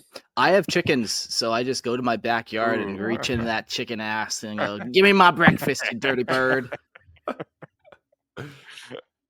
Yeah, man. I used to do that with my cereal boxes. Like, come and get in there, go. Give me that cereal. Reaching in there, Yeah, I'm reaching the shaking it box. out. Yeah. There better be a treat and a present, a kid's toy. Yeah. Where do I leave them? Yikes. Lorehammer Legal does recommend not to fuck chickens. I have been told to say that a couple times on this show. I've been told we've been giving the wrong message involving our chickens. Oh. Anyways. Gene Seed. Since their betrayal to chaos, the Iron Warriors have endured various mutations, often countering this by amputating affected limbs and substituting them with cold, unyielding cybernetics. The Gene Seed of the 4th Legion instills a deep-seated suspicion and paranoia in its Astartes, yet also endows them with exceptional intelligence and adaptive problem-solving skills. A bitter irony in their relentless service. Like their traitorous counterparts, the Iron Warriors were begrudging necessity, plunder the gene seed of the Loyalist Astartes, as their own has been irreparably tarnished by warp exposure, rendering it futile for creating new Astartes from mere human males. This practice, however, is undertaken with resentment, and any new recruit born from such stolen gene seed is diversely labeled as half-breed. These unfortunate warriors are met with scorn and hated by battle brothers, seen as essential yet never truly part of the 4th Legion, especially by those who stood with Perturabo during the Horus Heresy. For a half-breed to ascend in the rank or earn any form of respect is a Herculean task, met with relentless opposition from their peers. Yet exceptions exist with Warsmith Hansu, who, despite his origins from the gene seed of the despised Imperial Fist, clawed his ways to become one of the Legion's most formidable Chaos Lords, a testament to his relentless ambition in the sea of resentment. Resentment for the resentment god. Geez, like, even in the Outcast Legion, when you are recruited, you're an outcast in the Outcast Legion. Like, Yeah, what man. bullshit is that? That sucks, man. Like Purdy, gotta be a little grateful for what you can get, bud. Like, come on. Yeah. Don't this half-breed shit. I Man. love this, Come on. like, I love it though. They like, I would imagine they hate but love to take Imperial Fist Jane seeing you, that because it's that like you're partly taking and corrupting your enemy, but then also you have kind of become your enemy. So it's like this. Do I want to? Yes. Half-breed. Yeah. One of us, but not really. Yeah, it would be almost a cool little plot arc to see. Like a lot of these traitor legions, when it comes to their gene seed, they resort to this kidnapping technique of other gene seed. It'd be cool for them to like raid a vault that Cull had with all their original gene stock, so they could kind of get this purity of their genetic line back. And like, you don't want them to like be pure, you still want them to have chaos taint and corruption and stuff, but at least it's functional Iron Warriors gene seed again. Yeah. Didn't we see this with Emperor's Children? That they go on raiding parties to get it? Yeah. Yeah, okay, fair point. Something. But yeah, I would love to see that too. I think you make a good point of like, give them, I don't know, give them something that feels rewarding. in this, and I think this is a way that you could reward the Iron Warriors narratively, is by having them stumble upon or find some cache of their gene seed and use it. Yeah. Yeah. So getting into their home world, we talked a little bit about it briefly before, but Olympia, an unforgiving mountainous wasteland where humanity festered in scattered city-states, each clutching at a power over the others. The planet was rich in stone, which meant the endless construction of fortresses, fortifications, and walls. Dominating the jagged terrain, controlling the mountain paths and high ground was an absolute necessity for survival, and military might ruled over all. Among these city-states was Logos, the heart of the world, where Perturabo, the unyielding son of the emperor, was born. His home was ruled by a tyrant, a puppet of crumbling power, who crushed any dissent under his heel. But when the emperor arrived, his promise to Perturabo came with a legion, a force meant to bring the tyrant of Logos to heel. Maybe it's Logos. Logos sounds like this just like crazy party, like, yo, it's Logos, man. It's Where's that Locos. Perturabo? ASA, I don't Perturabo, know. where he at? Yeah, that's something. It could be logos. There's the Greek word logos, so I don't know. Maybe. That's the only thing I I'm think thinking, but Perturabo's armor is actually named Logos. And Oh, okay. oh, is it? Okay. yeah, where it's like a part of him, it's his like essence or whatever. Like his yeah.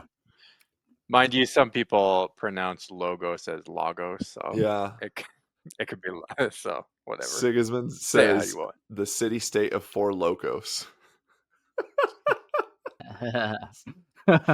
Oh. Ugh. Iron Warriors are Mexican. No wonder they hate Doran. They're trying to jump the wall. Wow. Wow. Oh, chat. Oh, chat. What's great about the chat is like I can always just say something and then blame it on the Blame chat. it on the chat. Oh, man. Did Jack say that or was that? Yeah. I so am tempted to make that a Lorehammer t-shirt. It just has the Lorehammer logo, and then on the back it says like blame it on the chat. And then it just has the chat, and it just has like the most unhinged comments. Oh, man. Make it a Bad shirt, idea. someone. Yeah, I like it. All right.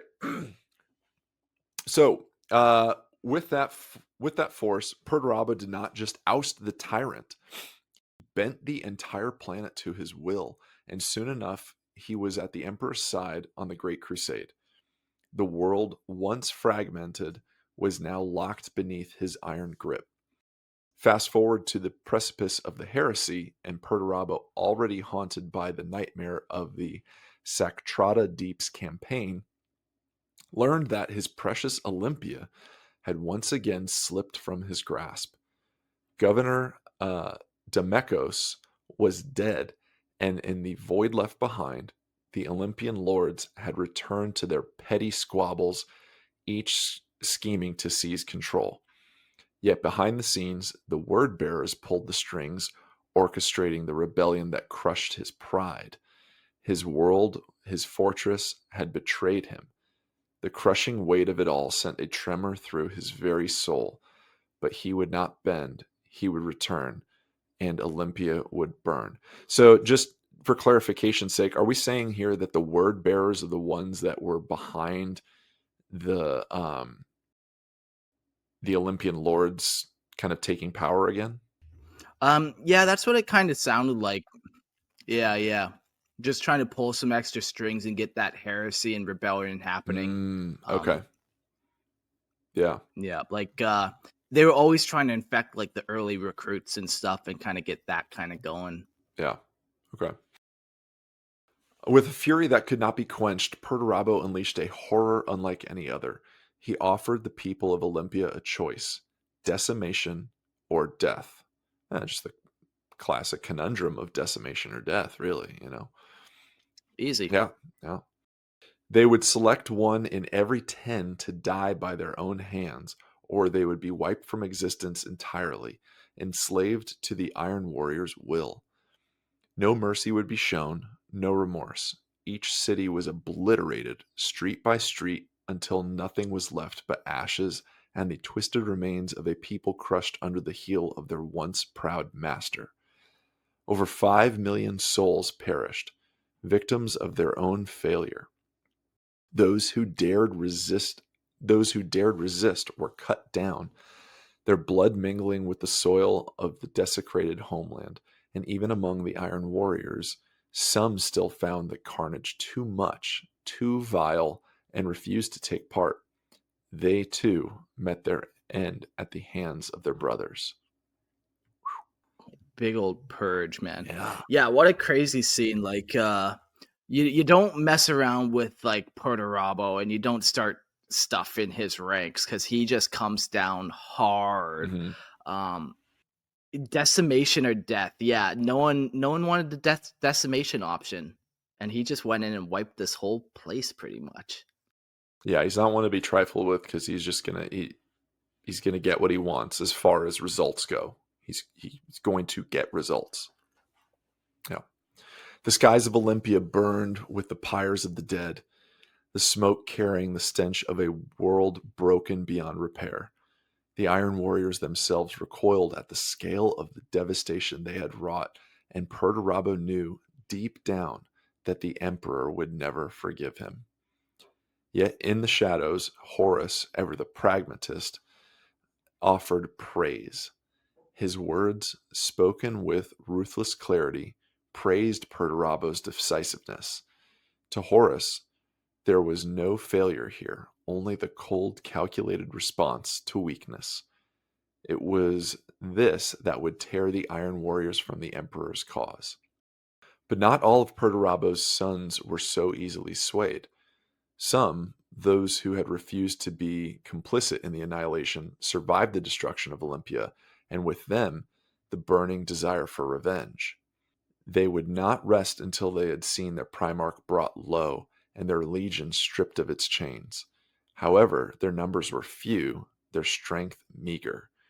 They could not face Perturabo alone, and so they sought allies in darkness, vowing to hunt down their former brothers during the chaos of the heresy. The vendetta would be relentless, and the fire of revenge would consume all who stood in their way. That's pretty fucking rad. I love that idea that, like, even in this, there's some Iron Warriors that are like, whoa, too fucking far. This is not what we set out for either. And we're going to get revenge for what the fuck's happening in our legion.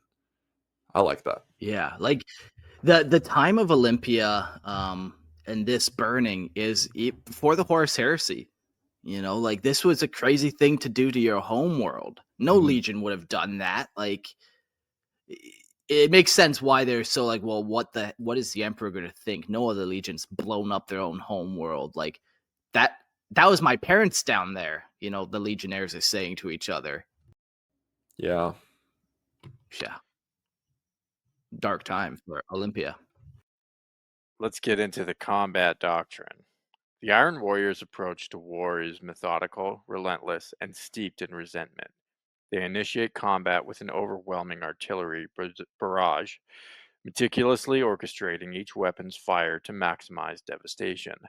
Their strategy integrates the might of traitor Titan legions when available, enhancing their already formidable firepower, which is particularly lethal in sieges and armored assaults. Their doctrine is built on the back of fortifications, using minimal troops to engage the enemy, thereby conserving their strength for decisive strikes. An Iron Warrior's planetary assault starts with a devastating orbital bombardment, employing nuclear, plasma, viral, or chemical weapons to coerce surrender without engaging ground forces. However, for more resilient worlds, if the initial bombardment fails to break the enemy's will, a landing force is deployed, with the first wave consisting of fighters, gunships, and bombers to soften up defenses and disrupt logistics. When brute force isn't the answer. The Iron Warriors resort to stealth, inserting covert teams to sabotage and secure landing zones, crippling enemy defenses from within. Once a foothold is established, the second wave arrives, bringing construction and heavy transport ships to erect defenses and further pummel the enemy with artillery.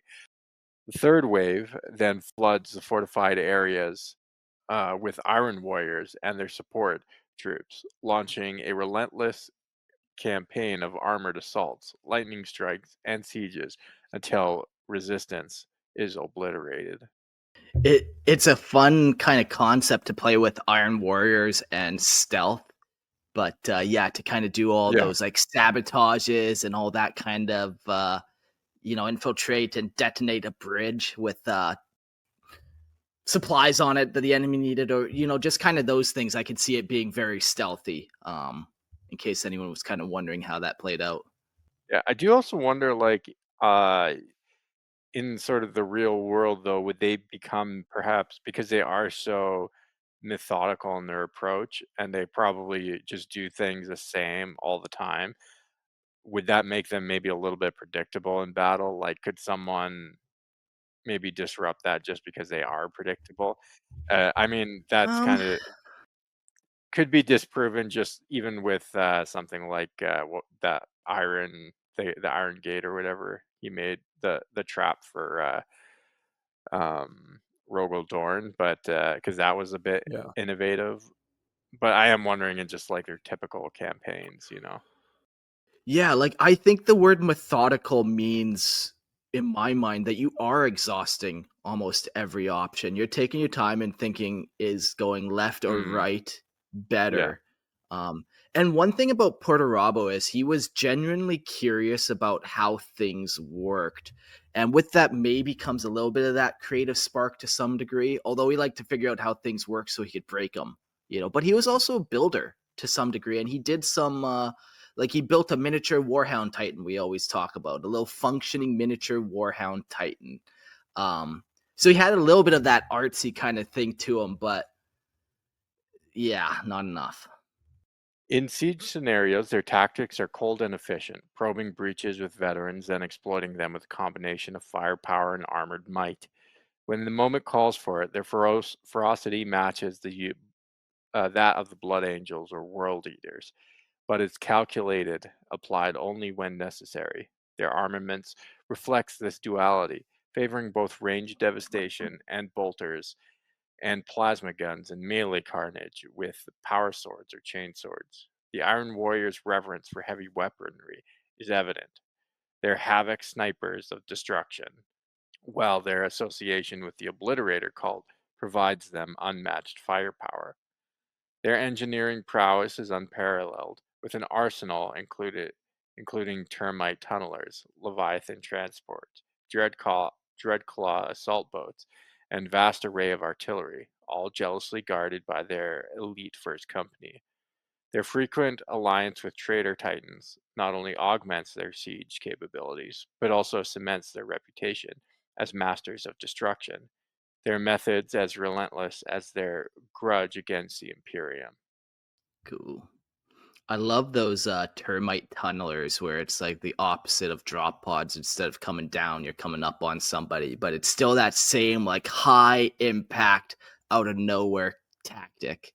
Yeah. This really rounds them out, I think, in a really cool way too. Because again, as I'm learning through this episode, like early on, it's very like artillery, bombardment, like heavy hitting, and then we mentioned stealth, and it's like, no, that absolutely makes sense. Like in siege, you would want to pursue some sort of stealthy nature, or trickery, or traps and things like that. I think this rounds them out in a very cool way, so they're not so one dimensional.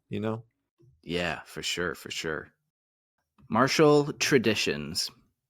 The Iron Warriors' martial traditions was one of calculated destruction, honed through an endless series of sieges that left little room for glory, but much for resentment. Their approach to warfare was not about the swift victory or the heroic charge, but about the relentless breakdown of enemy defenses through attrition and overwhelming firepower. They were the masters of siegecraft, where every move was meticulously planned, every shot aimed to weaken, not just to kill. This tradition was born from the role of the Great Crusade, where they were often deployed to the most fortified and resistant worlds, their victories overshadowed by the more celebrated conquests of other legions. But man, like even during this unification wars on Terra, they were siege warfare people. Even Perturabo on Olympia and the city states, that was all siege warfare as well. Like this is just their lot in life. Their doctrine was steeped in relentless application of force, with an emphasis on artillery, fortification, and cold mechanical precision of war. The Iron Warriors did not engage in the flamboyant tactics favored by some of their brothers. Instead, they embraced the martial tradition where every Iron Warrior was trained to be part of a vast, unyielding machine of war. Their training was not about personal prowess, but about becoming a cog in the siege engine. That was their legion. Each Astartes expected to endure, to break, and then to rebuild in an endless cycle of destruction and construction. This relentless cycle was fueled by a deep-seated resentment, a bitterness toward those who had celebrated the flash of battle while the Iron Warriors toiled in the shadows, breaking the bones of the Imperium's enemies. The martial tradition of the Iron Warriors also included the culture of rivalry and internal competition, where the only way to rise was through proving one's worth in the cold, unforgiving crucible of siege warfare. It's so interesting, like how it develops their character where they're not about that frivolousness, or they're not getting promoted because they're charismatic and that's why they got it. Everything is based on merit. There's no room for um, that weak link in the chain with the Iron Warriors. With that comes a sense of purpose, though, which is kind of interesting. You know, like you are a small piece. You're just a microscope, to quote Nick Cave in the Bad Seeds. You're a microscopic cog in his catastrophic plan, but you are a piece of that legion. Like you have a job, you must do it because it connects to everything else. So there's an interesting sense of like self-fulfilling purpose there because no one else is really giving him much praise. Yeah. And even internally, like they have like the rivalry and internal competition where like when it's merit based, then there is that little bit, well, I'm going to be better than you. And how do I do that? Well, I beat you down. Yeah. Societies like the Dodecathonian fostered this environment where the warriors could test their strategies against each other in simulations, but the real test was always on the battlefield, where failure was met with relentless punishment rather than second chances. Their tradition was one of unforgiving discipline, where the Iron Warriors were expected to embody Perturabo's own calculating nature and his resentment toward those who had once used and then sidelined his legion. In every siege, every breach, they poured out their frustration, their martial tradition, a relentless, bitter testament to their acknowledgement of sacrifices. Yeah. Dodecathon. There's no feast. Dodecathon. It's like That's how you say that. yeah, it's Okay. like what do you call like a triathlon, but dodecathon. Yeah, it's like It's a I don't know how many it pantheon. is, but it's more than 3. Dodecathon. I think it's like 12. Yeah, it's 12. With 12 Greek, it Olympians. says 12. Yeah. 12 Olympians. Cool. Yeah. Yeah, I like it, man. They don't do feasts. They don't do honor duels. They are not doing any of that kind of stuff. Like, there's not much to get up to when you're in siege warfare except blast that fucking fortress to the ground. Getting into their organization, in the 30K era, the Iron Warriors organization was a model of calculating efficiency, designed to execute the grim necessities of siege warfare with relentless precision. Their legion was structured around the core principle of attrition, with each grand battalion commanded by warsmiths, senior Astartes who had proven their worth in the most grueling of assaults. These warsmiths were not just leaders, but symbols of an unforgiving doctrine, where the glory of conquest was secondary to the brutal subjugation of worlds. The Iron Warriors' command structure was a cold machine, each cog knowing its piece, driven by a resentment, again, classic resentment, here we go, that stemmed from being the Emperor's tools for the hardest tasks, with little recognition of respite in return. The Legion's organization was further defined by its warrior societies, like the Dodecathon and the, oh god, Apolacron? Apolacron. Yeah, Apolacron. Apolacron. Apolacron. We're maybe going with, Appalachrum, of course. it's from them Apolacron Mountains. Apolacron. I think I'm going with Apolacron. And the Apolacron, which operated outside the conventional chain of command. These societies were both a source of internal competition and a harbor for the Legion's most calculating minds.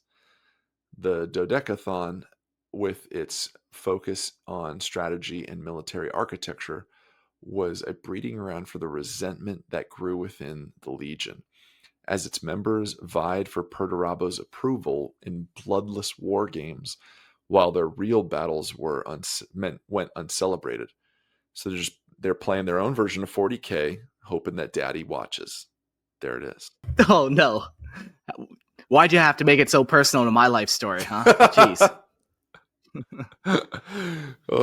Meanwhile, the Apolacron's obsession with battle automata hinted at a cold mechanical disdain for the flesh, a relentless pursuit of perfection in war without the vulnerabilities of human emotion or error.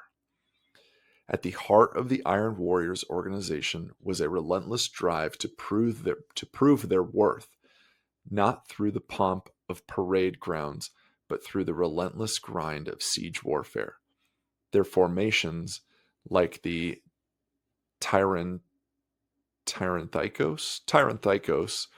and the Stor Bezashk, were tailored for specific roles in the endless campaign of attrition.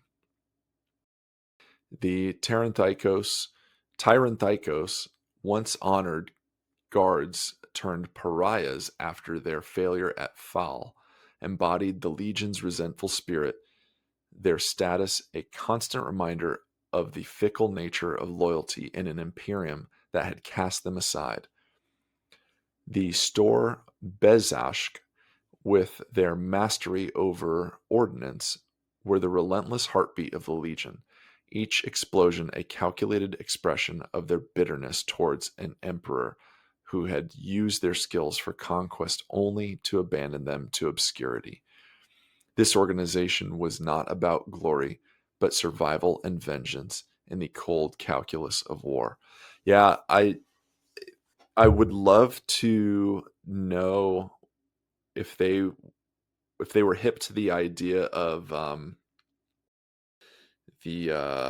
what was the Emperor's first like creations that he was just using pre-Space Marines? The Thunder Thunder Warriors. Warriors, the fucking Thunder Warriors. Yeah. I would love to know if they knew about that and they're like, nope, here's that shit again. We're just the fucking new Thunder Warriors. Yeah. Interesting. Just a tool. It's cool kind of how in their own little world they are too. They have a bunch of little warrior cults and societies that happen. Like we mentioned the Dodecathon or whatever. There's a whole bunch. A lot of them are very interesting where, yeah, they focus definitely on like an aspect of war or something more like they're definitely warrior cults for sure, more so than like intellectual cults of some of the other legions, you know? But it all revolves around war, though. I think to that, Yeah. the calculating brute nature of it too. Yeah, exactly. Yeah.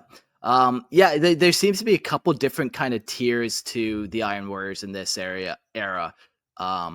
They have their kind of cults. They have all their specialty units that we're about to get into. They have some War Masters, but then they have also the Bonded, where they're like not Astartes, they're Imperial Army members. Then they have all these kind of other. They just got a whole bunch that we're gonna get into here. So Yeah, let's get into the hierarchy. The Iron Warriors hierarchy was a calculated matrix of command designed with the relentless efficiency of a siege engine. At the apex stood Perturabo, the Primarch whose genius in fortification was equaled only by his resentment towards the perceived slights of his brother Primarchs. Below him were the warsmiths, senior Astartes who commanded the grand battalions, each chosen for their ability to break the strongest defenses.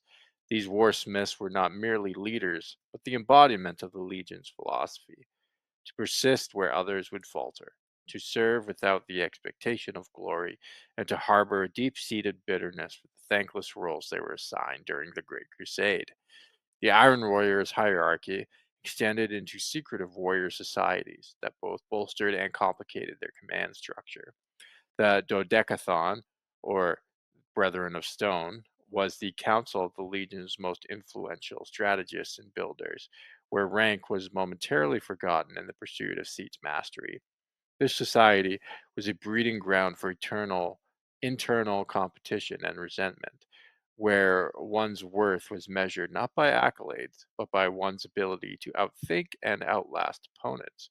The Apollocron focused on the arcane craft of battle automata, operated with relentless pursuit of mechanical perfection, their disdain for the inefficiencies of flesh adding to the Legion's overall contempt for more ceremonial aspects of Astartes' life. Lower in the hierarchy, the Iron Warriors maintained a relentless pace of warfare through specialized units like the Tyrannothekos, once Perturabo's honor guard, now demoted to the front lines of their most brutal sieges after their failure at the Battle of Phal. Their demotion was a cold reminder of the Legion's unforgiving nature. When failure was met with relentless punishment rather than forgiveness, the Stora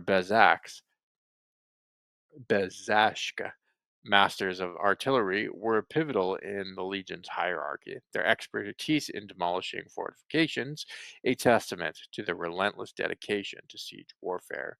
Each level of the Iron Warriors' command was steeped in a culture of relentless calculation and resentment, where every order given and followed was a step in the unforgiving march towards their perceived enemies, including those within the Imperium who had once celebrated their victories only to forget their sacrifices.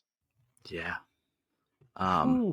Fuzz in the chat says, I wonder if Perturabo tells his Iron Warriors thanks or good job when they win, or if he perpetuates that cycle of neglect. Hard to say. I'm guessing he's making a whole army of school shooters. yeah. Yeah, that's probably closer to it, eh? I think he's just giving them no encouragement whatsoever. I agree. I think he's just kind of breeding that resentment from within too, but giving them an outlet for it with warfare. I don't see him doing, especially, I mean, had he, I would say maybe pre-fall to chaos, there was maybe some, and I'm just totally speculating here, but maybe there was a bit of like, well done guys, something, a little whatever. But I think fall to chaos, he's like, fuck it, I don't care, we're all a means to an end. It doesn't matter, this is just nihilistic bullshit. Yeah, I think so. I think I agree with that. Yeah. Sad though. Well, yeah, not an ideal outcome for him. Well, we get to the best part of this, and this is hearing about all the badass different kind of cool units they have. Now, go to Merlin's miniatures, and you can buy any of these things from them. Like I said, do you want Terminators with Cyclone missile launchers on all of them? Yes, sir. We'll talk about them. First thing we will talk about is the Trident. And the Trident was composed of 3 exalted warsmiths of the 4th Legion, known as Triarchs, who attend Perturabo as his personal advisors. The Trident existed outside of the rest of the Legion's regular command structure. Together, the Trident functioned as the soul of the Iron Warriors, supporting their Primarch and steering the 4th Legion's temperament and decisions. Not only those warsmiths who possess the necessary qualities of strength and charisma were ever allowed to serve at the Primarch's side. The Lord of Iron expects nothing less than the most extreme discipline and loyalty from his Triarchs. But most of all, he expected unbending obedience to the orders he gave. Each blade of the Trident was as solid and unbending as the hand that wielded it. This is cool. This is like the Mournival almost, this like Primarch advisor type concept. I like that he does add to be one of these guys. You have to be charismatic because that's not Perturabo's gig. The Triarch, and that's an honorary rank reserved for each of the 3 exalted warsmiths who compose of the 4th Legion's advisory trident. Warsmiths, a title of a warsmith, was an honorary rank held by the senior Astartes captains who commanded the 4th Legion's grand battalions. It was granted for exceptional skill and valor in carrying out the Legion's assaults and gave its bearer command over several of the Legion's companies, which were combined into larger units known as grand battalions. And after each of the Horus Heresy, the title would later be given the name to the Chaos Lord who commanded each of the Iron Warriors' myriad war bands of Chaos Space Marines. Honorable. An honorary rank held by an esteemed member of the Iron Warriors that conducted the meetings of the Dodecathon. Tyrant Siege Terminators. Here we go. Get that page ready. Copy paste that into there. Tyrant Siege Terminator Squad. The vanguard of the Iron Warrior Siege Breakers formation. These warriors were clad in thick cataphracti patterned Terminator armor and deadly carapace mounted Cyclone missile launchers. These implacable warriors were fortress breakers of unparalleled skills. Recruited from amongst the battle-hardened Iron Warriors, Tyrant Siege Terminators were expected to brave the most ferocious enemy fire without regard for their own survival. Most often, these veterans were found among the ranks of the Stor Beskar, the elite siege masters of the 4th Legion, and deployed to other grand battalions that need to support siege and assault actions.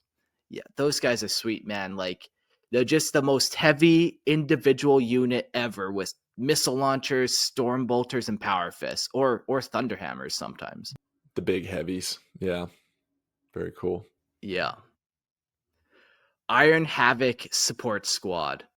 The Iron Havoc support squads of the 4th Legion were an elite formation who elevated the tactics of saturating an area of targeting enemy armor with heavy ordnance through sheer weight of fire almost to an art. These warriors were amongst the finest marksmen in the Iron Warriors, placing both shell and explosive blasts with exacting precision as they advanced alongside the Legion's assault cadres. And it's cool that this term, the Havoc Squads, kind of carried through to the Chaos Legions, where we have Devastator Squads, which are heavy weapons on the Loyalist side. But the Havocs were kind of carried through, which is cool. Mm-hmm. The Iron Circle. Formed in the wake of the attack on board Perturabo's flagship, the Iron Blood, during the Battle of Fall, the Iron Circle was a self-sustaining unit of implacable killers, devoted servants, and incorruptible Praetorians all in one. The Iron Circle was composed of 6 colossal-class battle robots who served as the Primarch Perturabo shield breakers and personal honor guard during the Horus Heresy. Each battle automaton bore the heraldry of the 4th Legion warrior, and the cold machine hearts were loyal in the way that was only possible for an unthinking machine to be. The Stork Bashki. Hold on. Oh, sorry. I almost passed right over the Iron Circle. And those guys are sweet, actually. They're huge, man. They're almost as tall as a Primarch. And holding giant hammers and these slab shields. They're fucking awesome. Why don't we have this shit? Like, I'm looking up their range and like I feel like there's got to be some. Well, these guys are Forge World stuff. So you're gonna look there. Okay. Yeah. Yeah. All right. Yeah, but you can get these guys for sure. Can you get them on Merlin's Miniatures? Merlin's Miniatures definitely sells. The Iron Circle and the they're so cool, man. I could just imagine playing a list with Perturabo and 6 of these guys, and that would be rad. Yeah, just going to town, and he's just unleashing his own pent up frustration and vengeance. Yeah. We got the Stor Bazak again. The Stor Bazak were siege masters of the Iron Warriors Legion, a host of ordnance and heavy artillery specialists who commanded firepower like no other.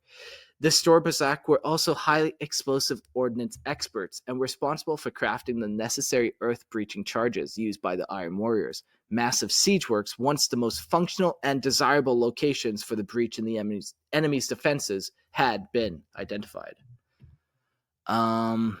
Jackson in the chat asks, Mark, are you in support of GW releasing a Perturabo model?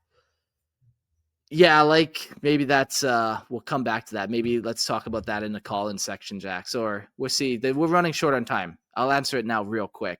I liked all the Chaos Primarchs, man. Like they never went anywhere unless you were dead or lost.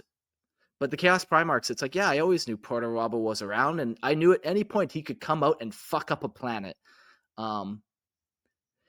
Do I want a model for him at this point? Fuck yes. If you asked me this 5 years ago, no, we don't need the Primarchs. But at least he makes sense. Like he was always a thing. He never went anywhere. If we're sticking with the Iron Warriors vibe, though, they should just not make one and further the resentment of the Legion. Yeah, there we go. Yeah. Yeah. And the final unit we'll talk about is the Bonded, and they are the Iron Warriors. In their relentless pursuit for victories, have long exploited vast numbers of expendable human troops, a practice embedded deep in the strategy even before Horus Heresy's treachery unfolded. These forces, bound to serve the Fourth Legion, have marched alongside Perturabo's son, amassing glory through their association, though always under the shadow of their Astartes masters. They did have a bunch of sections on these guys, a bunch of named ones, and they're very much like different guard regiments. But like, yo, we're not even giving Perturabo and the Iron Warriors glory. You think I'm gonna name drop any of these bonded people? Fuck no, they don't deserve that. Yeah, And another let the means to resentment an build. end. Yeah, there it is.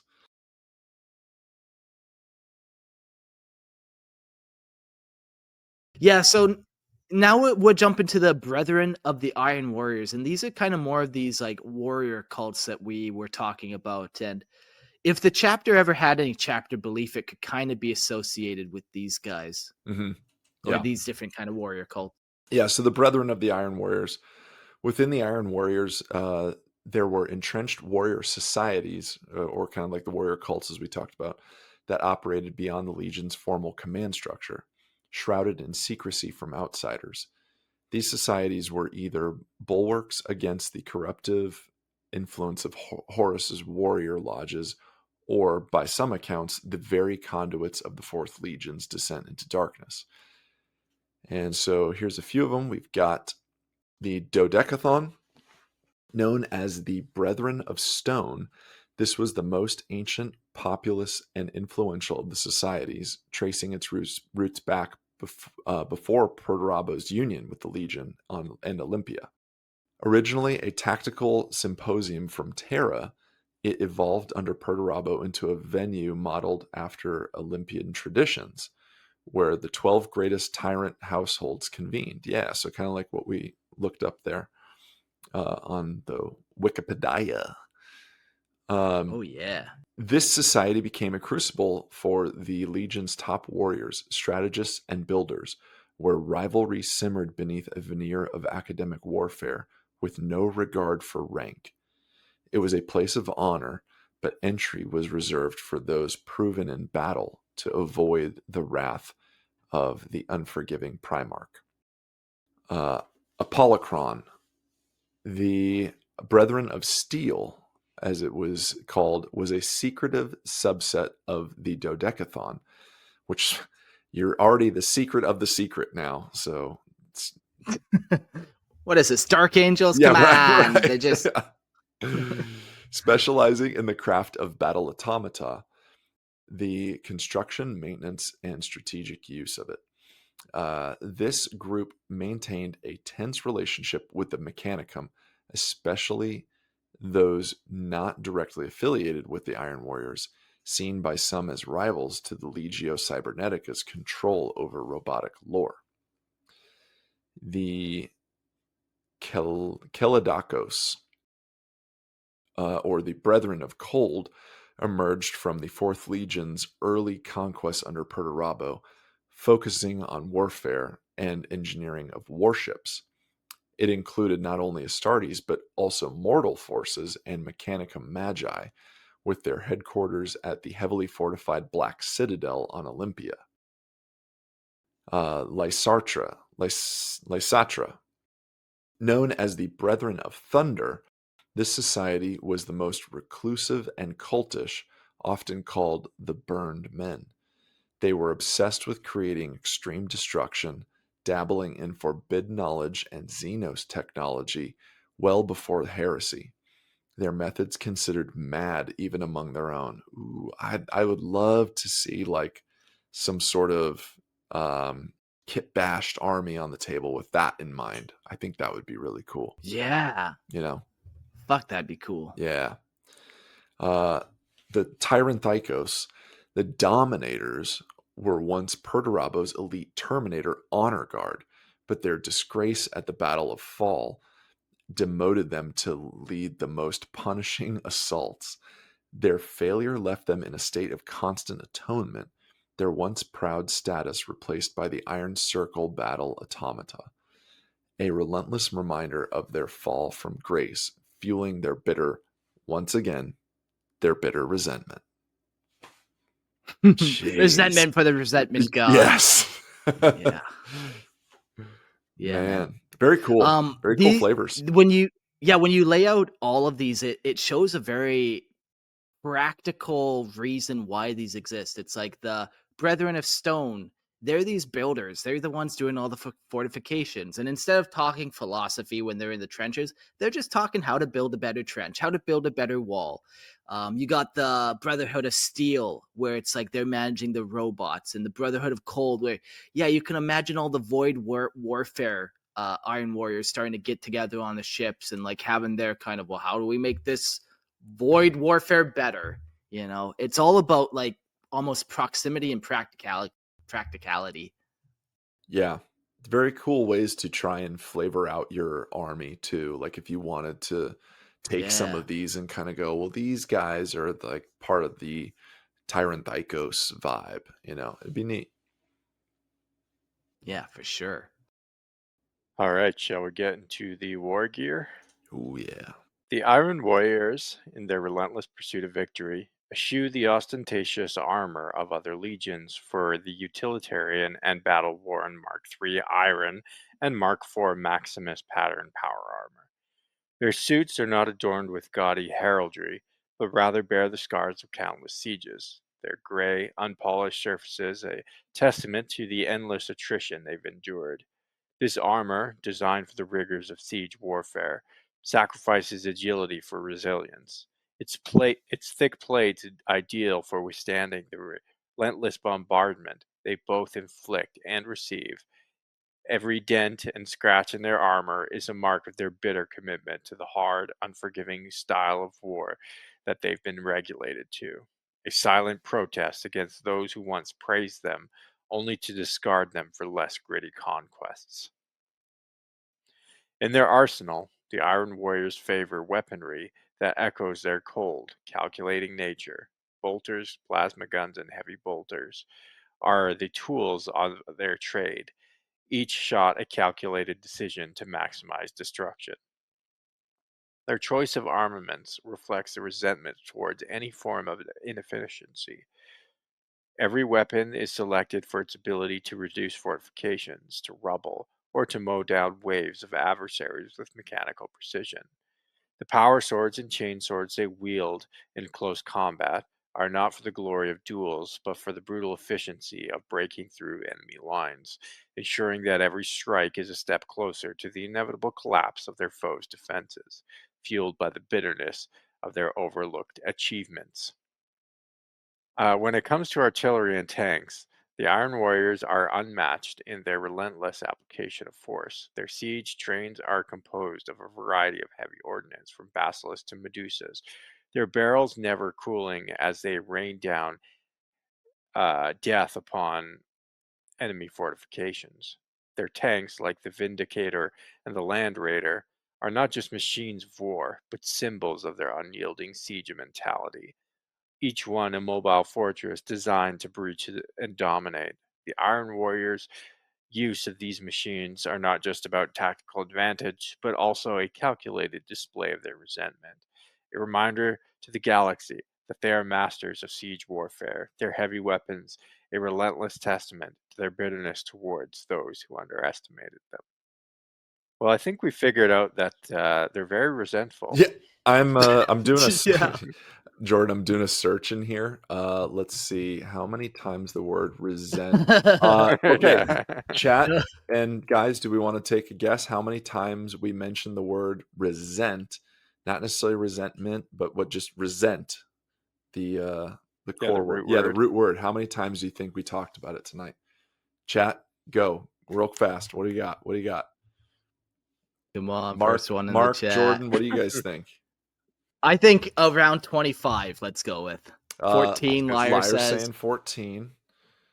69. Jordan says 20.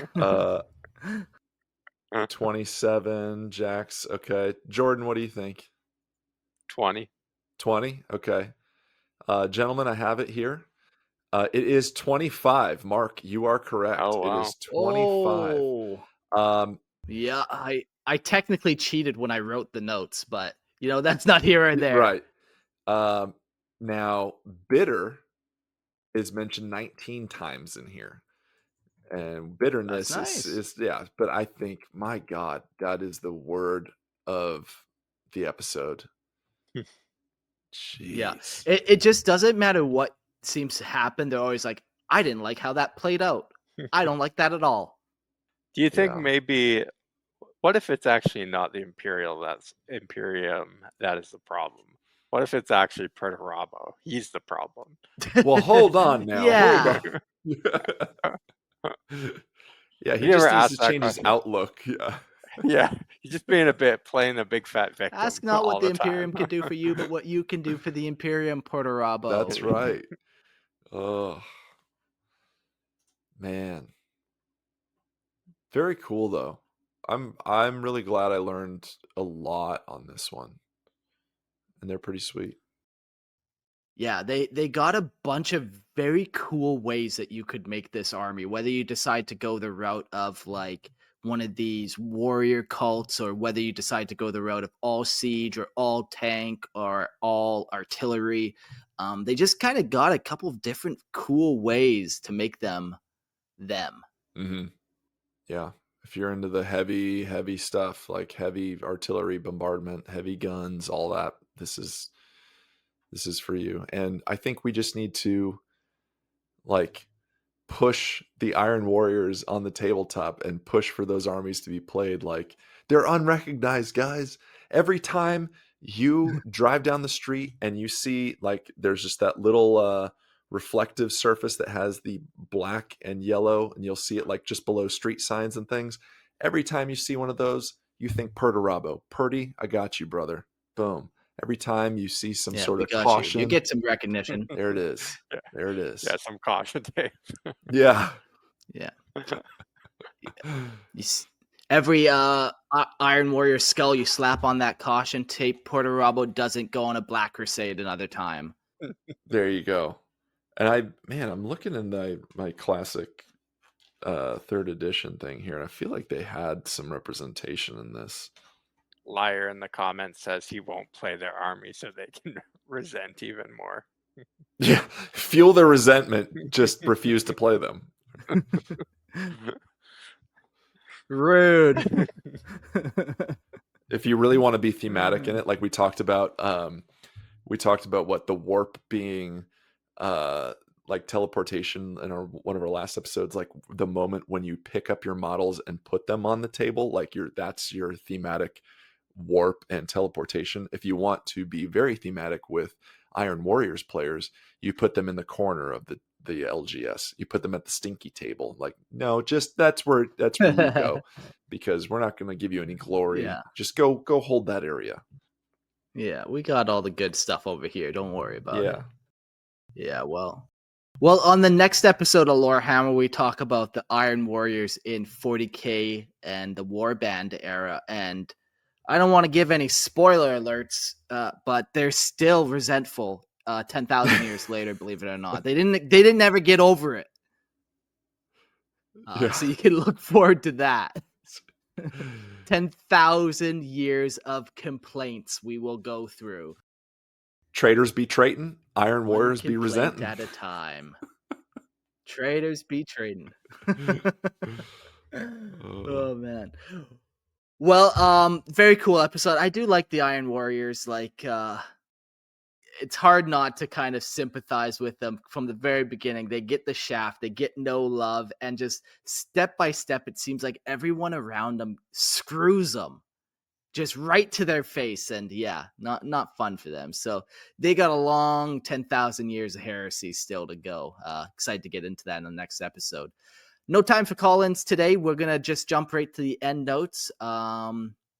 I had a fun episode. Maybe one episode I'll do all calling guests and do something up like that, but that's neither here nor there.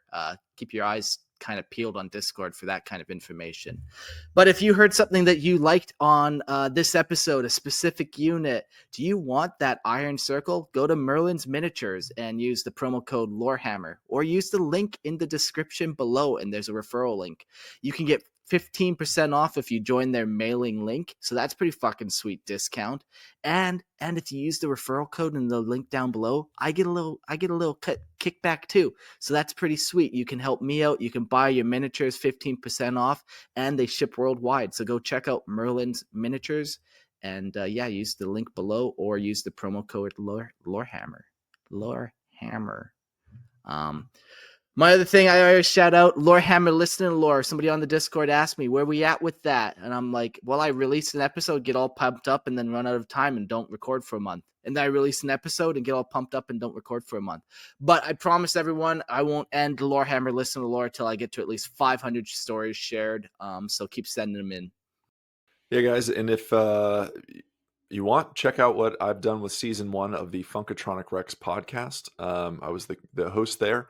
So if you want to hear more about Warhammer, you want to hear maybe the origins of Lorehammer, Mark and I chat about that a little bit.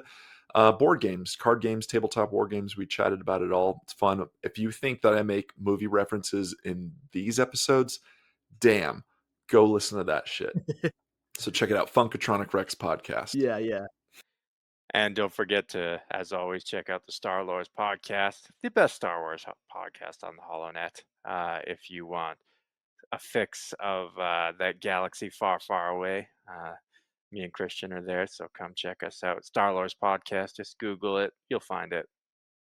Yeah, very cool. And we got a couple people who has joined our Patreon the last few days, and they are helping keeping the show going. I seen in today's chat somebody joined as well. A couple new people definitely are joining and kind of interacting in the actual live stream, which is awesome. But the new Patreon members are Zach, Callum, and Evan. Thank you all so much. Blessings to you all. My family thanks you. You feed my chickens, and then I eat their poop eggs. So, circle of life. Life is good for us all. Join the Patreon. Mark does not resent Well, Jordan you. Court, thanks. What? I said Mark does not resent you, Patreon. No. But those of you who aren't Patreon patrons, he definitely resents you. Yeah. But I am still everyone's lore daddy, whether you've given me money or not. Either way, I am. Technically, come under my wing. I'll keep you safe. I'll tell you what the world's like. All right, Court, Logan, thanks for joining me, and we'll see you on the next episode. Jordan, Logan's not on here. I'm basically Logan. Oh, shit. Force of habit's a fun thing, eh? Honor to be here amongst the two of the OG Lorehammer guys. Thank you guys so much. Yeah, peace.